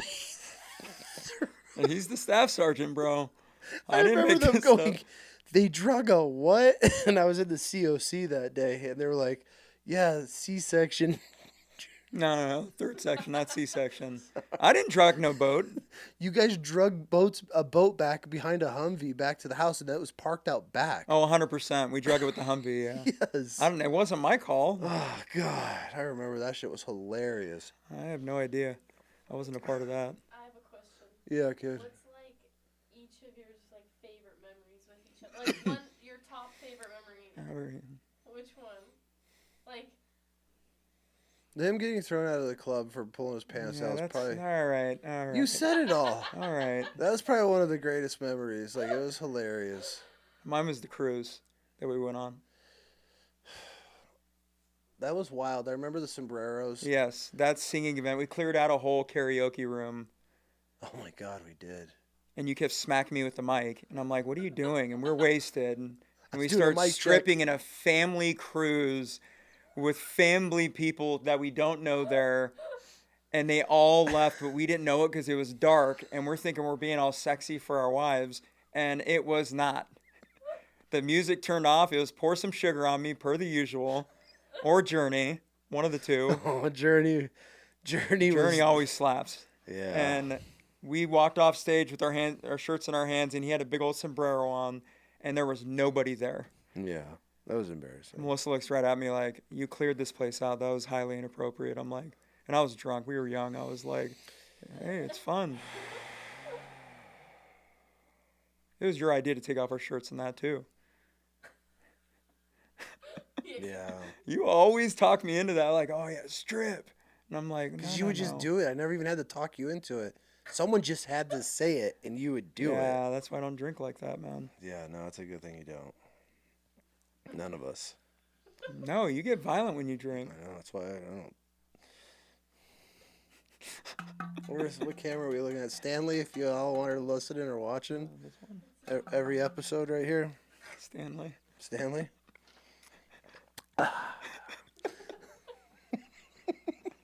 You do the nail thing. Click, click, click, click. There you go. Now you're doing it. Some ASMR. Stanley. Yeah. Anyways, this was flight deck time. That's what we're gonna call this episode. See, there you go. That's good. This is flight deck time. I like that. We used to talk about everything, bro. Families. We just trash. It was a lot of trash talking and venting. Everybody. Just venting. It was honestly therapy for both of us. Yeah, because I didn't talk about it, and even Sancho was like, "What did you guys do up there?" I'm like, "We just talked about, hating you." Like, was this an everyday thing, like every night? it was a lot. I can't count. Like I couldn't tell you a number. Every night that it wasn't like a general quarters, meaning like they locked the ship down due to weather. If it was nice and we could go out there, we were out there every night. And then most of the time we stood fire watch together. Yeah, because we made our own list. They were cool with us. They were just like, "All right, yeah, somebody's standing." They just didn't want to stand it, so we just write down and hang out. That's so cool. But there's a group like Hayes, Botenhagen, Reardon, Trizzle, Reber. Brinkman slowed around. Galvan was always in. Hales, Garner. Galvan. Yeah, Garner, Back and Galvan, Bruce. Like Bruce I remember all the Bruce, stories I felt about all of as them. if, yeah, dude, and we were. No, you guys got in a great fight on the ship. That's a great story. No, it's not. Why? I don't know. Oh, you don't like how it paints you, but that's it. We were all drinking. That's it. That's the way it goes. Oh, I thought the man when we caught him sleeping. Who, Bruce? Yeah. No, Roos we caught sleeping. Oh, we you're put the talking work on Bruce? him. You're talking Yeah, Bruce? Bruce, my boy Bruce. I James remember Bruce. fighting Bruce. Yeah, I know. Well, you didn't get any licks in, my guy. No? No, he gave you a good one, just pop. And then you were grabbed by then, and it was a wrap. I don't remember that. I think that's how I remember, but he might tell me different. No, he's like he a was the one bitch. there. No, don't. All right. Just kidding. Don't do that. Come on. I'm fucking with you. I don't even remember that. James will be like, "Wow, bro." That's how you do me. That's how I make my cameo. No, we all got along pretty well. There was no like serious internal fights with the troops. No, surprisingly. No, we were all like, Well, I mean, you did beat up. "Oh, here we go." We're not talking about that. That's been talked. I wouldn't want to talk about it either. That was You really encouraged. sad. It was the saddest thing I've ever seen. No, it wasn't. What about you and Chenault? He smacked you around. Yeah, he did. You're like, yeah. How long are we gonna do this for? We'll wrap it up right now. Dude, we've been up here for a long time. All right. Well, Chuck, It was great, man. We're going to have to edit all this out. Why? I'm tired. It's exhausting. How often do you do this? A lot. I guess it's different. You talk to different people, different opinions. Yeah. You ever had anybody that's on here that's totally off the wall? I mean, I've seen the majority of them. There's only been one. There's only been one episode I haven't been able to air. You haven't been able to air? Mm-hmm. Why? It was incredible. Absolutely incredible. Why can't you air it then? Though she asked me not to. All right, we'll talk about it off camera. The greatest podcast I've ever done. I don't know how I'll ever top it. Except for if it's like JD Vance. That's my. Were you filming it? No. Sadly. Incredible. This one's just really chill. I'll tell it. I won't say her name or anything, but. All right, let's hear it. Yeah, dude. This woman comes on. She's referred, and they're like, dude, she's got a wild story. You gotta talk to this chick. I'm like, all right, well. I never even met her before. I meet her at the studio. I walk in like, hey, I'm Bam.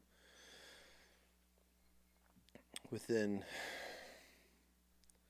5 seconds of her just opening her mouth, I was in absolute awe. I was speechless. I looked at the producer, and he was looking at me like, What? What was she saying? bro, within the first 5 seconds, she's telling me she was raped as a baby through her childhood. She grew up thinking she was a boy. She has horrible commitment issues. She's regurgitated a set of testicles. What? Yeah, bro. In the first 5 minutes? 5 seconds. Where's she from? 5 seconds. Where's she from? I don't want to say where she's from. Oh. Not from here. It's probably Oregon. No. You would think. I guarantee you she's either lived in or is a fan of Portland. Like that style of woman. Yeah, I got But you. great. But she's not. Dude, she goes into her life story, and it is a fucking journey. And I'm just at awe the whole time because I've never. How'd you meet this chick to do this interview? Just referred, and then she goes into how like she's a trip leader and she helps people on like these ayahuasca trips, and you know what a trip leader is. Like a guide. They're with you while you're on this journey. Dude, she starts telling me all these stories and shit, and then she gets into how she's doing like these hallucination trips, and she's going to all these different planets and shit. And she's talking, and she's like, yeah. Then in one of my journeys, I regurgitated a set of testicles, and I'm like metaphorically, like. Yeah, what do you mean? Like how? You know what meaning of this? And she's like, I am in the middle of my journey, and she's like, and then she would talk, and then I would feel these spirits, and I'm like, oh my god, dude, I'm just what's like, her name, dude? I can't. She's like, then I feel this energy down in my loins, and it starts coming through my body, and I'm like what So the she's just fuck? hacking balls up. Dude, and she regurgitates this Nuts. testicles, yeah, is what she said. And I was like literally, she's like, she's like, I don't know if it's from when I was a baby and built up trauma. I don't know what she meant by it, but yeah, dude, I could never air it because she started going through some shit, and she was like, appreciate it if I didn't do it. Yeah. It was incredible, though. Like, I know I sound crazy saying it, but like, if you heard her, you'd be like, holy shit. Holy shit. I hope she gets through her shit, because she said she'd come back on and do it again, so. And not say as much? You'd have to delete the video? She wouldn't even, if she said a quarter of what she said the first time, I'm cool with that. I sat there like this. I didn't even know what to ask her. She would just like finish saying, and I'd be like, huh. So do you like to hike? So, yeah. It's great weather this time of year. Yeah, that'd be awkward. So yeah, that's the only one. And then I did one with another Marine, and that was just so boring. I never aired it. So. What was wrong with him?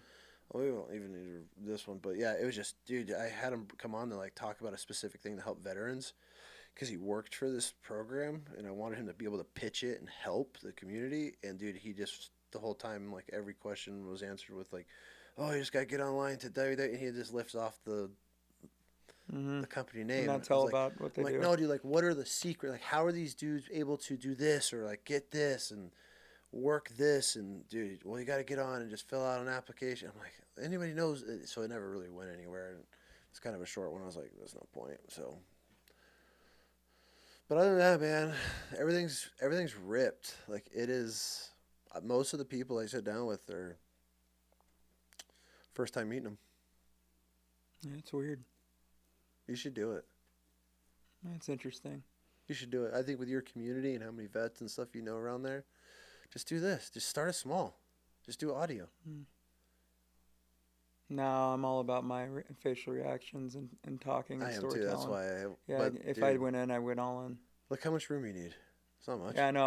I have the same loft. I was thinking about it, and I have the same idea about making a sign like that. But I like this style. It looks nice. Do it. Do it. Yeah. I told you years ago to do it, and you were like, "I got them saved up. Someday soon." And it was like years. And I'm like, "All right, bro. I'm telling you. What are you doing?" Yeah, and to make some bandwidth. Yeah, it's expensive to start up. Yeah. It wasn't cheap, but it was worth it. I share all the Wild Chaos stuff. I love this stuff just because it does help out veterans. Well, anyway, I can plug them too, man. I hope it catches on. Like that's what I want that to do.